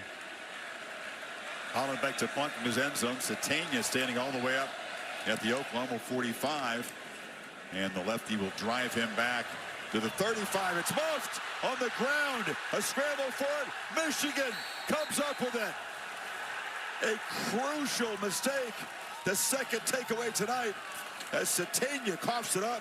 And Cole Sullivan on the special teams makes the recovery. Yeah, great job of hustling downfield. Cole Sullivan is an outstanding young prospect for Michigan out of the Pittsburgh area. Played at Central Catholic. Just a mistake here by Oklahoma.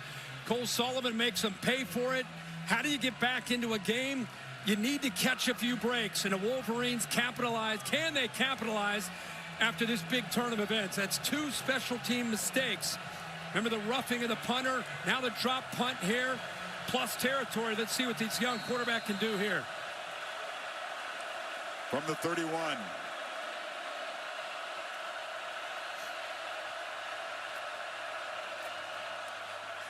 Haynes cuts it back, plows forward for about 4. You know, you're 21-7. You're on the road. Everybody in the world watching Bryce Underwood, wants to see every movement that he makes. And Sharon Moore and all of us are learning about him as we watch him. This guy is unflappable. He's in this scene. It's not been too big for him at all as far as the atmosphere. Now it's just about execution. Now it's about taking advantage of this opportunity. Let's see what he can do, and let's see who's going to help him out.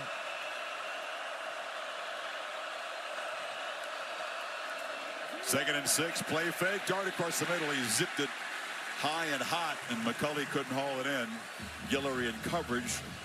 3rd and 6. Yeah, this is by far the most anticipated kind of true freshman big game early in the season people wanted to see. This guy in this position, right? Absolutely. And Brent Venables trying to get him uncomfortable, dial up the pressure. That time brought more than they could handle. Instead of stepping into the throw, he fell off of the throw, and that's why the ball sailed on him. 3rd down's been a huge struggle tonight against this OU defense. 2 for 9.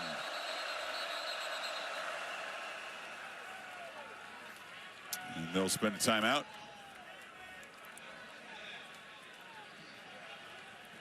Crucial moment here, midway 3rd quarter, as they try to cash in on that muff punt, cut into this lead. And Sharon Moore wants to talk about that 3rd down play. Allstate bus here today. It's the Allstate good hands play from today. This is the game-winning field goal. It's the USF Bulls once again. Nico Gramatica. Had missed one earlier from long range. Yeah, they got the ball back. Florida trying to kill the clock. That's a great, both of those guys, good coaches. Golish doing a heck of a job there in Tampa. The Bulls' big win last week against Boise. Upset the Gators today in Gainesville. Guess who they got next? The Canes. Look out, Bulls on parade. They're making some noise here early in the season. Put them in the rankings.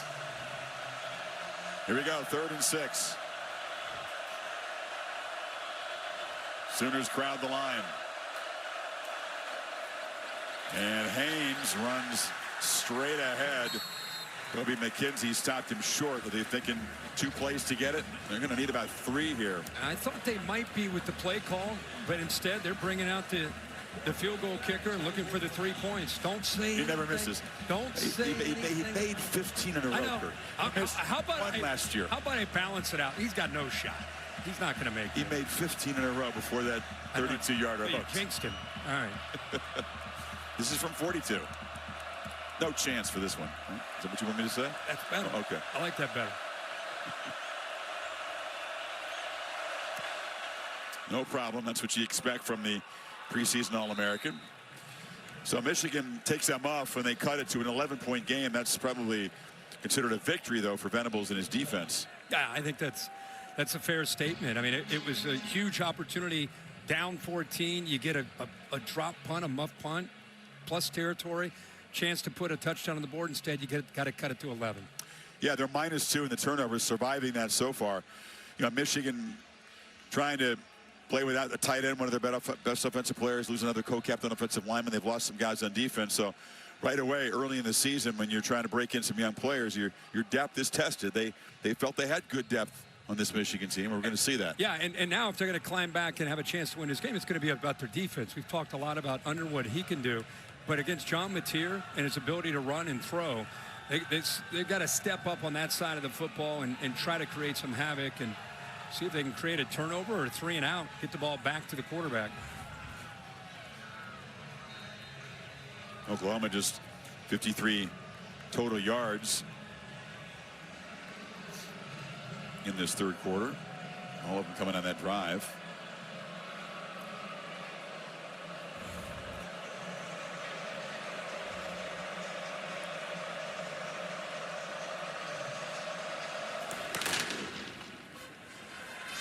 This is returnable for Ott. He bobbles it, picks it up, and he's going to be swarmed. All of a sudden, catching the football in special teams has become a serious problem for Oklahoma. They're going to be set back at the 7-yard line.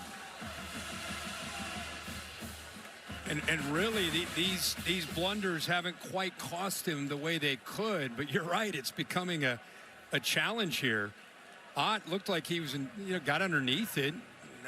There's nothing there to affect that other than he just lost a ball. I'm sure that's going to be something that Brent Venables and the special teams crew is going to be working to improve. Doug Deacon is special teams coach. They made big improvement from the previous year when he came on board. But 2 misplayed simple plays have been potentially really costly. You're right, not so far, but let's see if Michigan can get the stop. Get the ball back in good position here. That's Kanik, and he started blocking guys, bouncing off tacklers. 11 ex-linebacker playing on offense. What a great move for him, personally and for his team to be able to move over in that spot and get some opportunities. You can see a 22 through 24 linebacker had 10 starts and was really in the rotation. And then last week, let everybody know the move was a good move, and we've seen it continue tonight. Bauer Sharp at LSU, the tight end that transferred away for Oklahoma. Their leading receiver a year ago. So definitely a void there. Seen Barnes, Blaylock, a little bit of Jaden Ott. Jaden Ott was almost as big a news as John Mateer coming over from Washington State. Ott from Cal, a transfer portal guy. Only has 5 carries in 6 quarters this year. And the ball deflected and almost intercepted. So once again, Mateer looks for one of those seam routes. That time, Jimmy Rolder got a hand on it. The backup linebacker, a veteran, been injured a lot throughout his career. Good job with that right hand getting up. First time, really, they said he's been healthy coming out of a camp maybe in 5 years, going even back to high school. Freshman corner Jaden Sanders is in there with the injury to Barry, a guy we haven't seen play a whole lot. Kind of brought him up from the depth chart. Forced into duty here on 3rd and 4. Mateer, they were thinking about running, and Michigan all over that. He hesitated, and coming in from his safety position was Jaden Mangum. And Oklahoma stopped quick again. Well, they keep coming with this same blitz off this edge right here. He starts to cheat up, and this time he's coming in with a little bit of a different kind of approach. Hillman's come in there, and he didn't wrap up. This time you see the safety 3 come in with that same blitz and right away hits him, but then is able to get his arms and wrap him up to help bring him down. Good job, 33 Nichols also contributing to that sack. Morgan to receive Miller's punt. It's a good one. Got it up in the jet stream, drives the returner way back inside the 20. OU trying to track him down. Morgan at a little bit of a crease, but quickly closes, and they stop him at the 22. In the history of true freshman quarterbacks making notable road starts, Michigan's Chad Henne, it was a tight loss to Notre Dame. Like 2004, Matt Barkley, we were there in Ohio State when Trojans came in there as a slugfest, got the win. Jalen Hurts won at Ole Miss as a true freshman. We were also there. Yeah. No, that's not the Oregon game. That wasn't a road start. He beat Oregon. Neutral then he goes to A&M Yep. and gets the road win. So Michigan from the 22.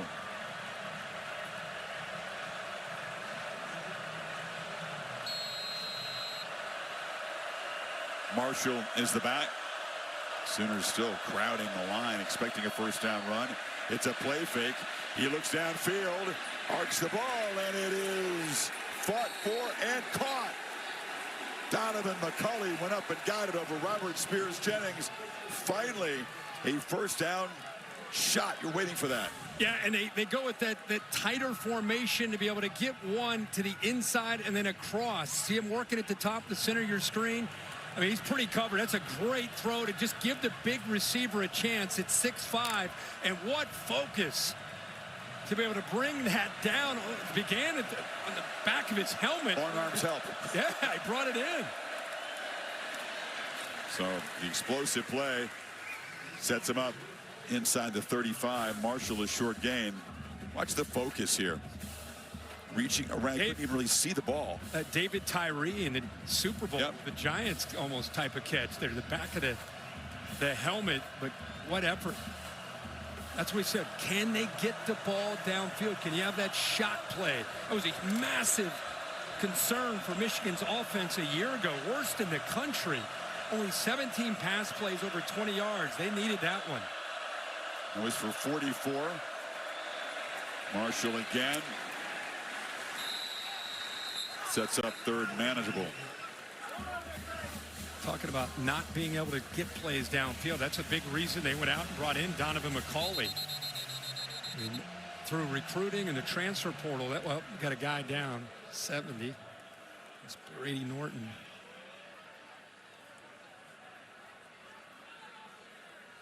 Again, this offense, 129th in yards per game, 4th worst pass yards per game. They struggled big time in the red zone. I mean, not many categories that they excel in. Still managed to beat Ohio State and Alabama in the bowl game at the end of the year, thanks to that great defense. Expecting huge improvement this year. Holly? Well, guys, it's really stood out to me, the composure of Bryce Underwood. I mean, he turned 18 2 weeks ago, and it's been loud down here. Sharon Moore told us that he put 2 huge speakers behind him at practice all week that got up to 115 decibels, so it would calm the chaos in his head. And I'm just going to tell you, I haven't seen him look flustered a single time out here. He's operating this offense well, stepping up in the pocket. I just can't believe the composure of this young man right now. Trying to convert on 3rd and 3, Holly.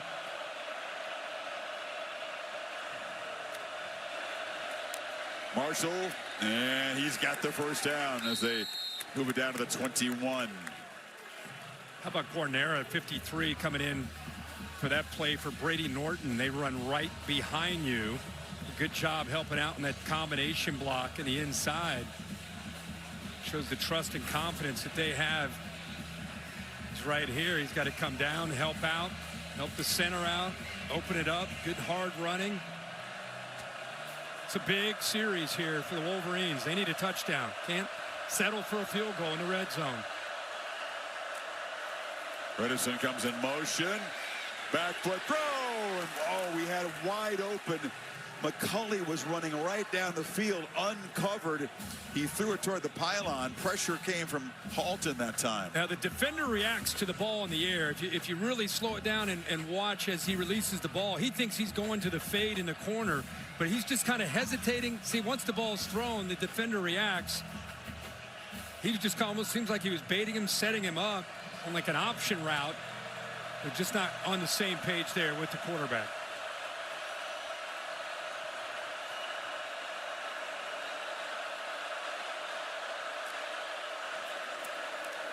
Marshall,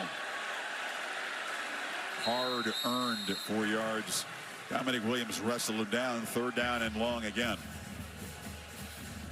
This defensive line's played well against the Michigan front. A lot of movement. They got size and athletic ability. Let's see, Chris, you talked earlier about how getting him outside of the pocket, moving that launch point, giving him some time. See if they do that here.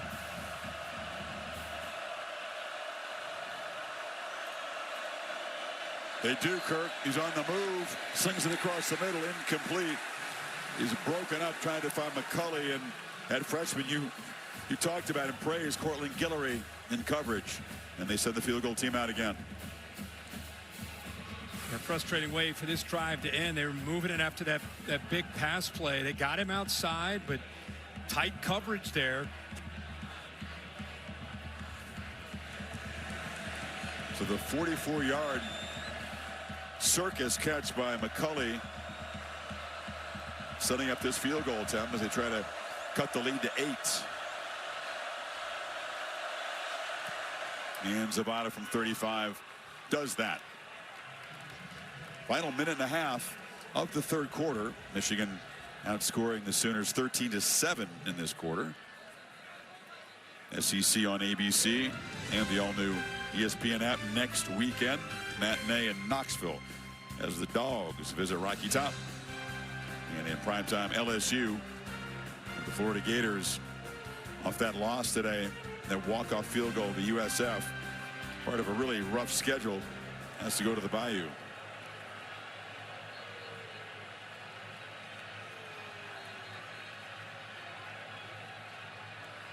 Oklahoma's offense, other than that escape and throw downfield by Mateer to get them down in scoring position, not a lot in the third quarter.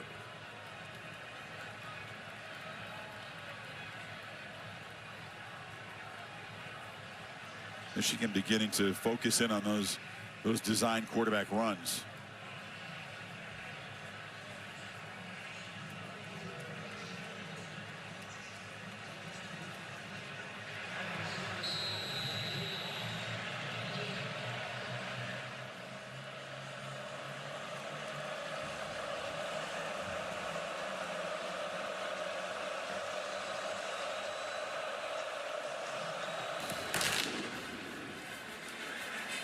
And a chance for Ott to field this one. He makes the fair catch at the 1 after bobbling the last one. The playbook brought to you by Modelo tonight, Kirk. John Mateer's lived up to the hype. The ball placement backed up in his own end zone, takes a hit after the throw. Great ball downfield to Burks. A lot of accuracy on the move tonight. Pressure that time from Hillman. Look at this throw down that right sideline. What a throw, and then the dual threat. You know, he leads them in rushing. He gets down in the red zone. You could pretty much lock it. Somehow, some way, they're going to go with a quarterback run, and he's a couple times been able to get down in there and been able to put points up on the board. Lead's gone from 14 to 8, though, with those 2 field goals. And now, just when I thought the design runs were being sniffed out by Michigan, he runs for 5 yards on first down. And how about Wink Martindale telling us this week, he said one of the biggest keys is we know this guy is going to run the football, but we've got to treat him like a running back. We've got to punish him. We've got to hit him and not make him want to run the football. So he knows he's going to run. You know he's going to run. And yet it's so hard to really get a clean hit on him because he just has that spatial awareness and feel of when to kind of be elusive and when to run with power and when to get down. The strength to take the hits, too. Has he taken a big hit? Like, have you seen a hit where you said... Not real high, no. I haven't seen one. Play clock at 2. It's Blaylock this time. Off the left side for a short gain. It's going to set up 3rd and 3. Final 30 seconds of the quarter.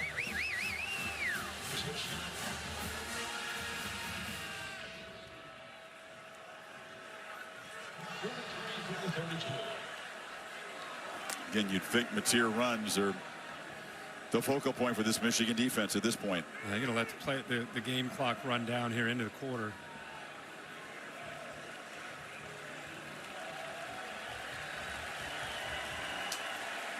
Final quarter of this second ever Michigan-Oklahoma collision. Big Ten visiting the SEC. We'll be back for the 4th after this message and a word from your local ABC stations.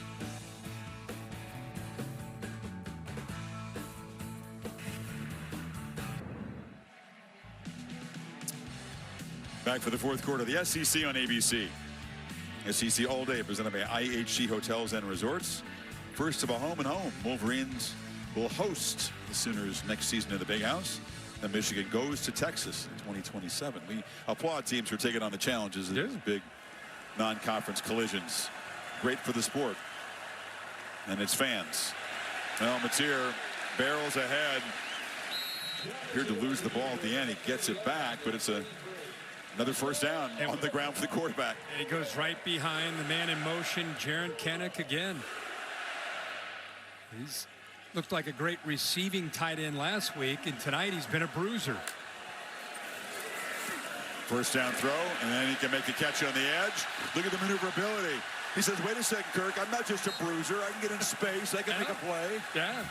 Well, we saw that again last week, but tonight he's been more physical. By the way, great blocks. This is an unselfish group of wide receivers that I'm seeing from Oklahoma. Good job downfield, helping him out get first down yards. Mateer again takes off and weaves through traffic, dodges a man, knocked down after a short gain. We haven't seen Deion Burks, who was the main weapon for the passing game in the first half. Haven't seen him targeted yet after halftime. I wonder if number 4 is overdue to make an impact play. Oh, yeah. Yeah, I mean, right now it's more about managing the clock and being smart with the football. You know, they're in a very different tempo with this 8-point lead now in the fourth quarter. Jair Hill has single coverage on Burks on the right of the formation.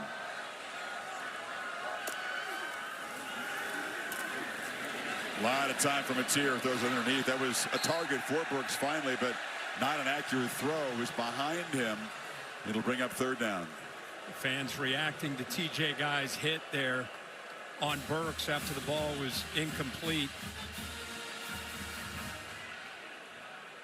Tell you, they do a great job with it. Bill, what's your take on that one? No question. He knew the ball was incomplete. He had the opportunity to stop.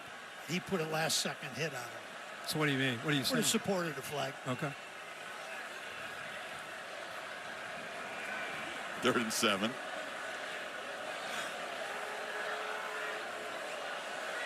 They got a lot of guys walked up. Got to hurry here. 1 on the play clock. Just got it off. Pressure. Flips it. And wide open.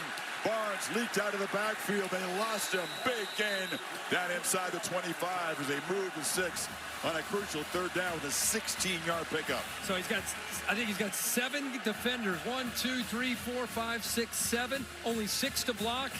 Knows what his answer is. He knows this offense just lets Barnes clear out. Nobody there to pick him up because 7 guys blitz. Great recognition, and like we said, another answer here for the experienced Mateer in this system.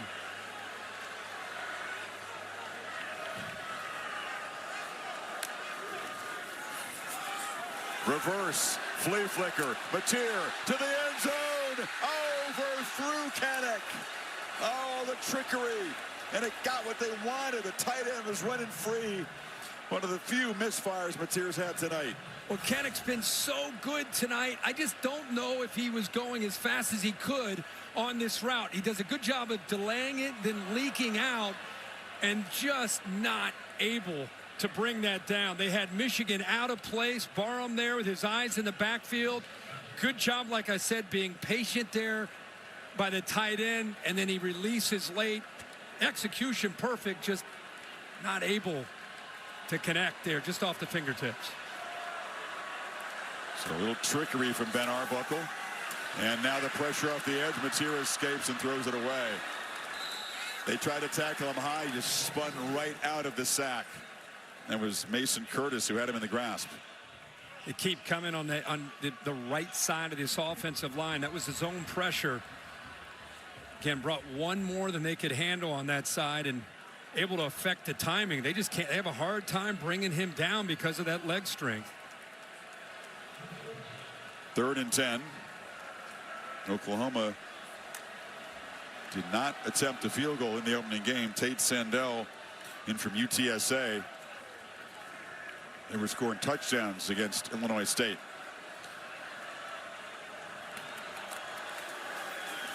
Pressure again. Mateer on the move, slings it into the bench. Once again, Wink Martindale forces the issue. Cameron Brandt came on the blitz, and there will be a field goal try here. Wink Martindale down in this red zone area. He starts bringing pressure here, but what I love is just in case you're able to get away, we got a spy this time. Just in case Mateer's thinking about taking off, there's 15 spying him, mirroring him. No chance to be able to use his legs there. Solid kicker at UT San Antonio, the lefty. First attempt is an Oklahoma Sooner. And it is sliding wide to the left. He missed it, and a chance to stretch it back to a 2-score lead. Instead, Moore and Michigan still down 8.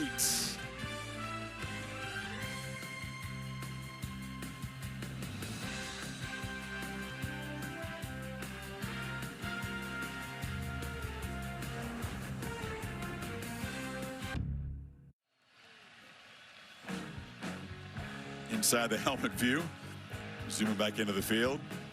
Special teams, a problem for Oklahoma tonight. You know, you figure Kirk in a game pretty evenly matched, 2 stout defenses. Special teams could be important. And a few miscues by the Sooners. The lead is still 8 off the 42-yard miss.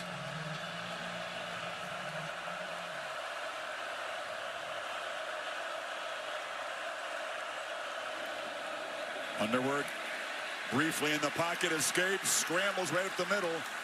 He is a very big, strong, athletic guy. Quickly scrambles for 8. 6'4", 230 pounds, more comfortable throwing the football, but obviously can be effective as a runner in his own right. That time, what I love is how quickly he made that decision to get out of there. He saw it open up, took off, and got positive yards instead of waiting to potentially force a throw. Good drive starter for the Wolverines. Inside of 12 minutes to play. And Sharon Moore jogged down to get a timeout. It wasn't about the play clock. I don't know if he didn't like the look. Before the ball was snapped. Timeout. Michigan. Their first of the half. 30 seconds. So Michigan trying to launch a drive here within 8 points of a tie.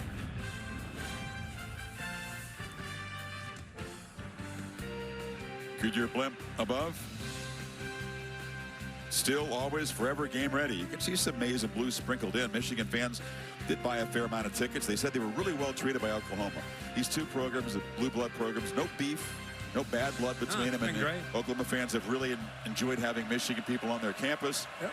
And the Wolverine fans, is kind of a novelty to be able to travel to SEC place. Traveled well. Like you said, a lot of maize sprinkled throughout the whole stadium beside their assigned seating location. It's been a feel-good thing. We're used to Red River or Bedlam down here. It's a totally different vibe. Yeah.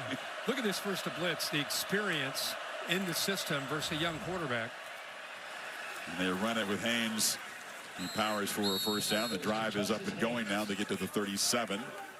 And it's the beauty of having Haynes and Marshall. Even though Haynes has done most of the carries at 17 tonight for 123. You expect to see them not just tonight, but all season.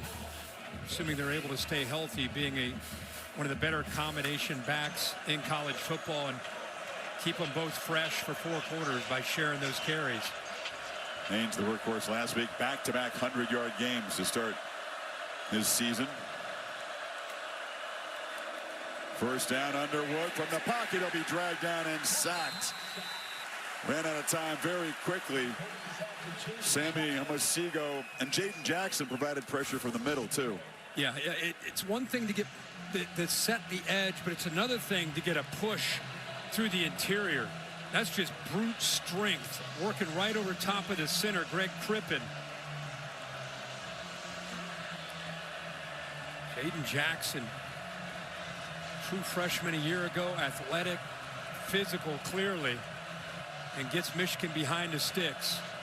Interesting play call here for Chip Lindsey. They better hurry, Kirk. They have to spend another timeout. Yep. Play clock's already down at 3, 2, and yeah. Sharon Moore in this drive, down 8, has now had to spend 2 timeouts in short order. He said the operation wasn't that crisp after the sack. Yeah, that's like you say, 2 of them here on this series where you'd love to be able to keep those in your back pocket in a one-possession game. Puts that much more of an emphasis on this series, every series. Step aside, Michigan trying to get moving, but come back with the 2nd and 15. rugby comparison tonight brought to you by Dr. Pepper. You can see how busy Mateer has been. Dominant part of the offense. 30 pass attempts. He's also run it 15 times. Underwood, 121 through the air. A couple of crucial runs, but Michigan here now needs to make a play at 2nd and 15.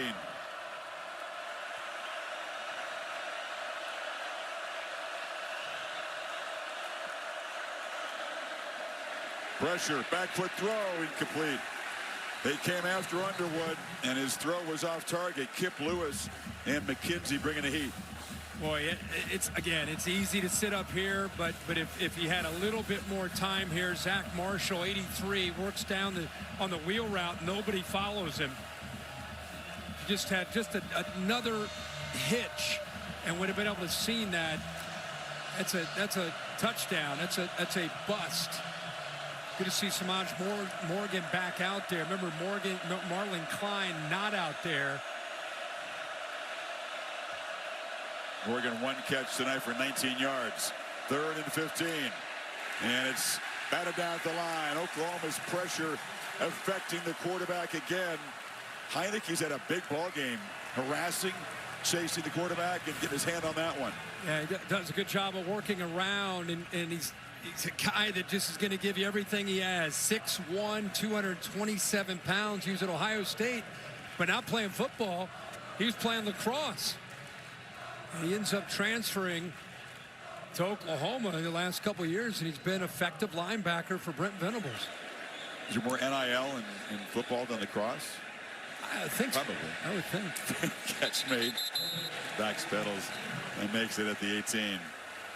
Allie Venables back calling the signals tonight. Well, he not only is calling the signals tonight, but he actually was the scout team quarterback for much of the week. I went to practice on Thursday, and he was pretending to be Bryce Underwood. He was giving his defense all kinds of crazy looks, making sure they're in the right spots. During one defensive period, his defense had 11 interceptions, and I said to Brent, I said, be honest, were you just throwing it to them to gain confidence? He said, no, I was throwing it to spots, and they were in the right spot. And I think he was right, guys, because his defense had been in the right spots tonight. Good job by the scout team quarterback. It's a quirky thing he's done since he was at Clemson. You know, you see him out there. Oh, yeah. Throwing the football. Yeah. He's done that since I've basically known him as a coordinator. One of the few I've ever seen run the scout team quarterback. Mateer weaving around, gets a block on the edge, gets another block, makes a cut, and Mateer all night long has been bedeviling that Michigan defense. Picks up 19 more on the edge. Now this is the danger. Cameron Brandt on the outside. Watch the decision he makes to engage instead of holding his outside and holding the edge to a defense. When you're playing against a quarterback like this, you have no idea where he's capable of going. You've got to be able to keep him inside and not let him bounce. That time he got outside of Brandt for those yards. Rush yards piling up. He's got 74 now tonight, Mateer does. That time, the run goes backwards. If you look at tonight, and Chris, you look at the big picture, the Oklahoma has as tough of a conference schedule as anybody in the SEC. I think they have one of the toughest schedules in the country. No doubt. And I think Ben Arbuckle, as he grows within this offense, they are going to have to find a true running game to complement Mateer. You know, he leads them tonight in passing, obviously, and also rushing. But eventually, they're going to have to find Blaylock and Ott and Barnes. They're going to have to find more balance in this offense as they grow into the SEC. Yeah, you're right. It's very hard to sustain 16 quarterback runs week after week with the pounding you take in the conference. A lot of time. And Mateer throws it into traffic, but Kanik makes the catch by out of his hand. I thought, uh-oh, that's a dangerous throw, but he found the tight end. I mean, you've got a 21-13 lead, and I'm all for this guy, and he's fun to watch, but that's about as risky of a throw that you're going to make in a fourth quarter with an 8-point lead as you're ever going to see. I mean, he just waits, and then flips it into coverage, in the middle of coverage. And they do throw for it on 3rd and 1, and Keontez Lewis makes the grab. I know he's experienced, but But he does have a little bit of an interception thing. If you look at his history, he's thrown a few. But I guess I got to go back to our visit yesterday with Ben Arbuckle. We were asking him, like, what's his wiring like? What's he like? What's your system like? And he was like, listen, whether we're up or we're down, we're going to have the same mentality. And that was a great example of it right there.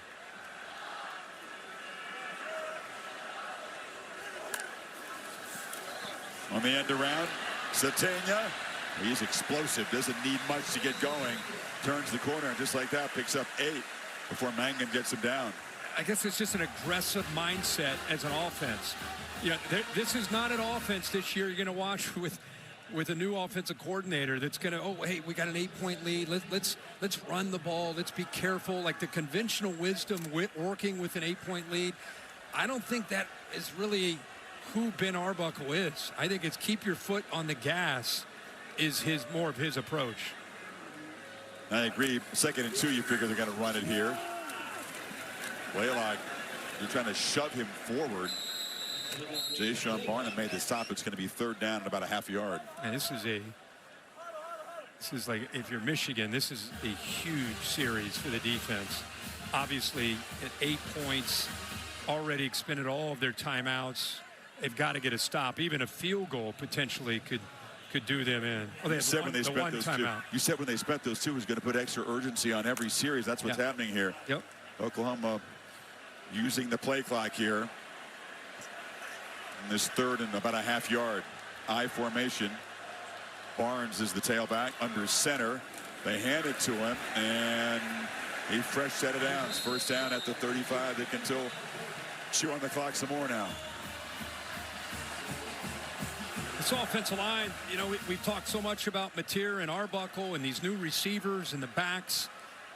This is a lot of fresh faces on this offensive line, one of which is hobbling off the field here, the young freshman, Fasusi.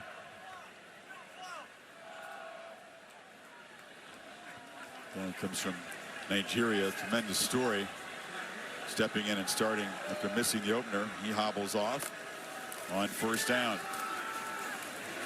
Breaking free, Barnes. A workhorse tonight. Picks up 9 more. This potentially could be as impressive as anything I've seen tonight, other than a play or 2 from Mateer. Just when you have to be able to run the football against a very physical front of Michigan's, and you can do it. I mean, that's really, I think, taking that next step for this Oklahoma offense. That 4-minute offense when you know you got to run it and it still can be effective. Again, makes it a very manageable 2nd down. Mateer dancing around and will eventually dive forward for a 1st down inside the 25. And the clock continues to run. It's backyard football, and it's fine. It's organized backyard football with number 10. Just a fierce competitor. Bet you if you played him in ping pong later tonight, he'd whip your butt. I mean, he's that guy, right? Yeah, forget about hoops or baseball. Everything. 3-sport star. He just has that mentality.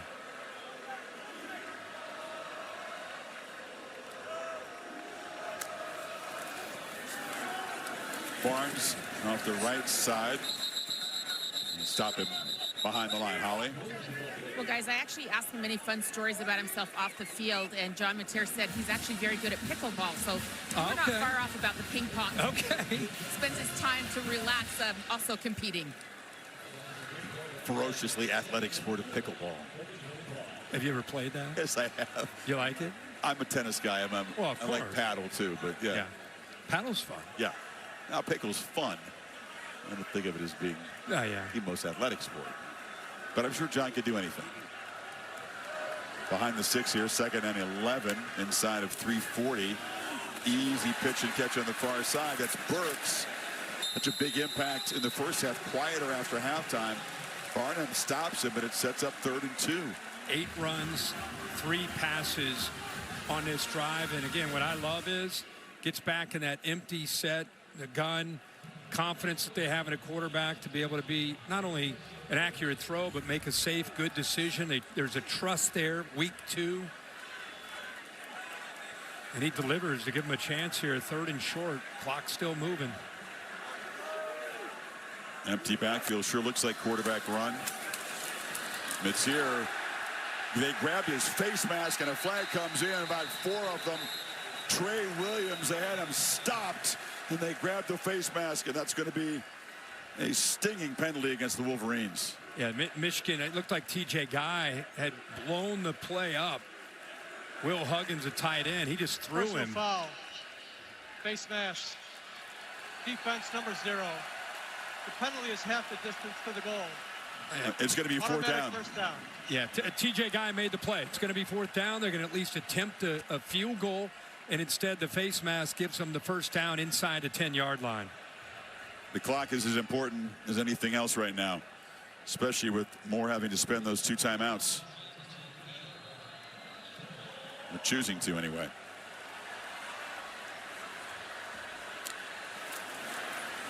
Barnes, nothing fancy, just drives the leg forward for a couple more yards. Next time they snap it, it'll be right about the 2-minute timeout. And that's 12 plays on this drive, almost 8 minutes of clock that they have chewed up here on this drive. As you said, to run it when they know you're going to run it and still do it against a physical front. Impressive. That's what I'm saying. That's like the next step. It's one thing to have Matier and Arbuckle in this new offense, but we just talked about as they get into the SEC play, they're going to have to get gritty and tough, and kind of showing that here on this drive.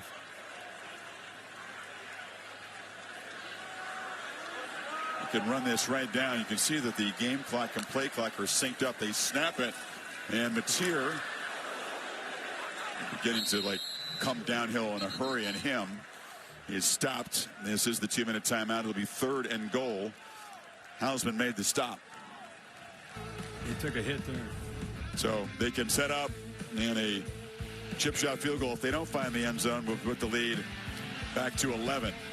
Sooners just trying to finish off Michigan in this hard-fought battle tonight. Final 1:55. Saturday Night Football on ABC, presented by Capital One. The SEC on ABC.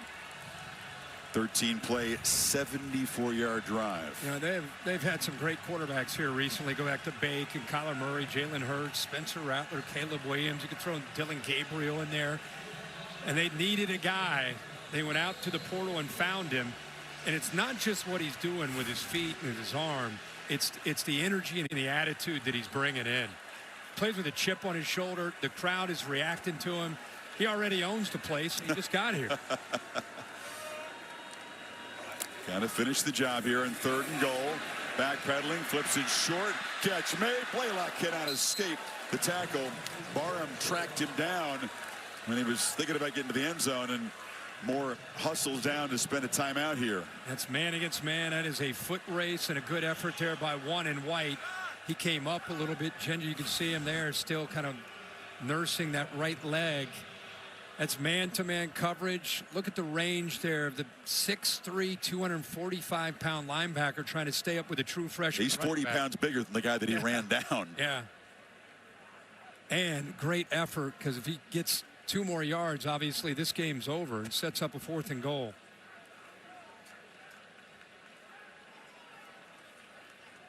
Barham, of course, who sat out the first half with that controversial targeting call a week ago, has made a difference, you think, after halftime on this defense. Yeah, for sure. He was missed in the first half. But he and Hausman together in the middle, the 2 alphas of that defense.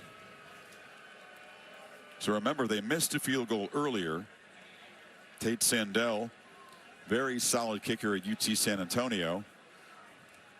He was accurate in a dome. They kick in a dome there. Came in, and his first attempt as a Sooner, 43, slid wide left. This is basically an extra point. But from the left hash.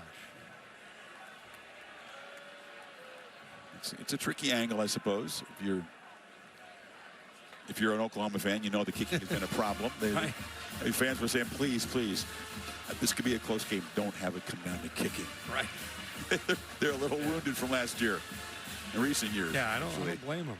But again, remember those 2 timeouts that Michigan had to use? It allowed Oklahoma to work over 8 minutes on that 14-play drive. So 21 yards from an angle to make this a 2-score game.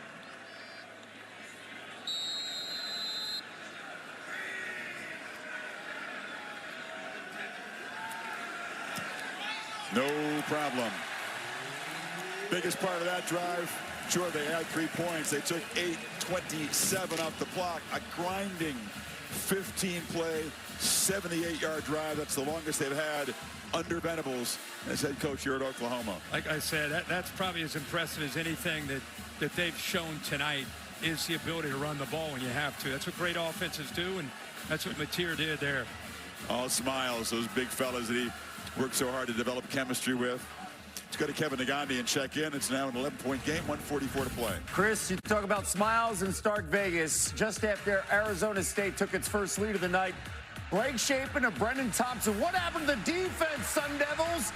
58 yards, and Mississippi State back on top, and they just got an INT. Look like they're about to seal this game over on ESPN2, 24-20. What do you know? Good ball game there, looks like. Jeff Levy, former Sooner. Yeah. Big win for him. Congrats to Coach Levy. Seeing some playoff teams from a year ago really struggle, right? Arizona State goes down. Dude, you feel the same juice I'm feeling in this stadium, right? Yeah. I mean, yeah. Long way to go, but I think it's a great long start. way to go. Yeah. I'm just saying, it's been a while since you've kind of felt this here in Norman.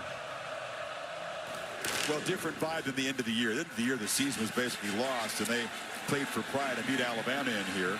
Marsh knocked down across the 25. That was a great performance. They spoiled Alabama's playoff. But you're talking about the beginning of the season when you're trying to set the tone for a new year, right? Yep. Chick-fil-A bringing you the rankings, as we saw a lot of mismatches on paper, and that's pretty much the way it worked out. Clemson had to really fight from behind against Troy. A lightning delay in that game. No one's talking about these guys. You watch these guys today? Man, they look good today. I know it's Oklahoma State, but I think old Dan Lanning, it seemed personal against they just look fast. I feel like no one's talking about Oregon this year. It's like they're taking a year off. They need to remember they're still playing ball out at Eugene. Well, we'll see them against tougher contests down the line. What do you think about Underwood tonight? Obviously, all eyes on him as a flag down at the line of scrimmage, by the way. 4-5 to start the game. Talked about his command since then. Before this play, we'll see if the incompletion stands. Offside. Defense number 32 lined up in the neutral zone. 5-yard penalty. Repeat first down. That's Thomas. But since then, Kirk, 3 of 14 for 70 yards. It's been tricky against this Venables defense. I don't think anybody would necessarily be surprised. I don't think this is something you're going to walk out of here and say, oh, my gosh, I can't believe this.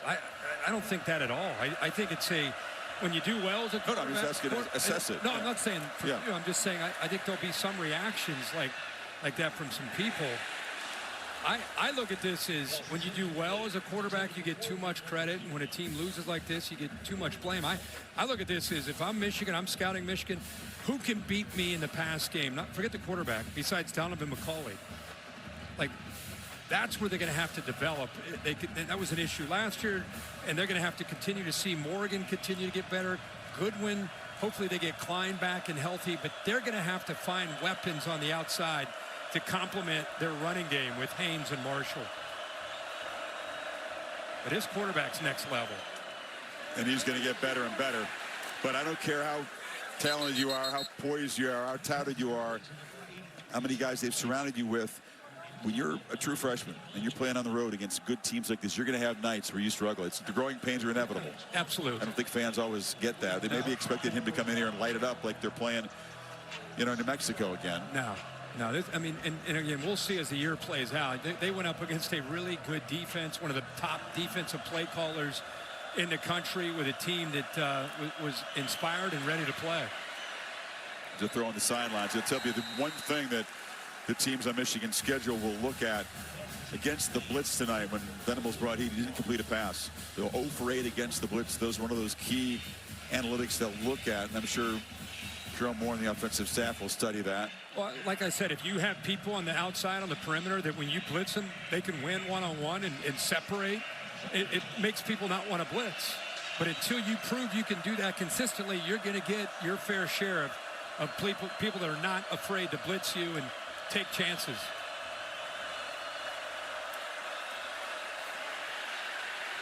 Escapes the pressure and fires it short, incomplete.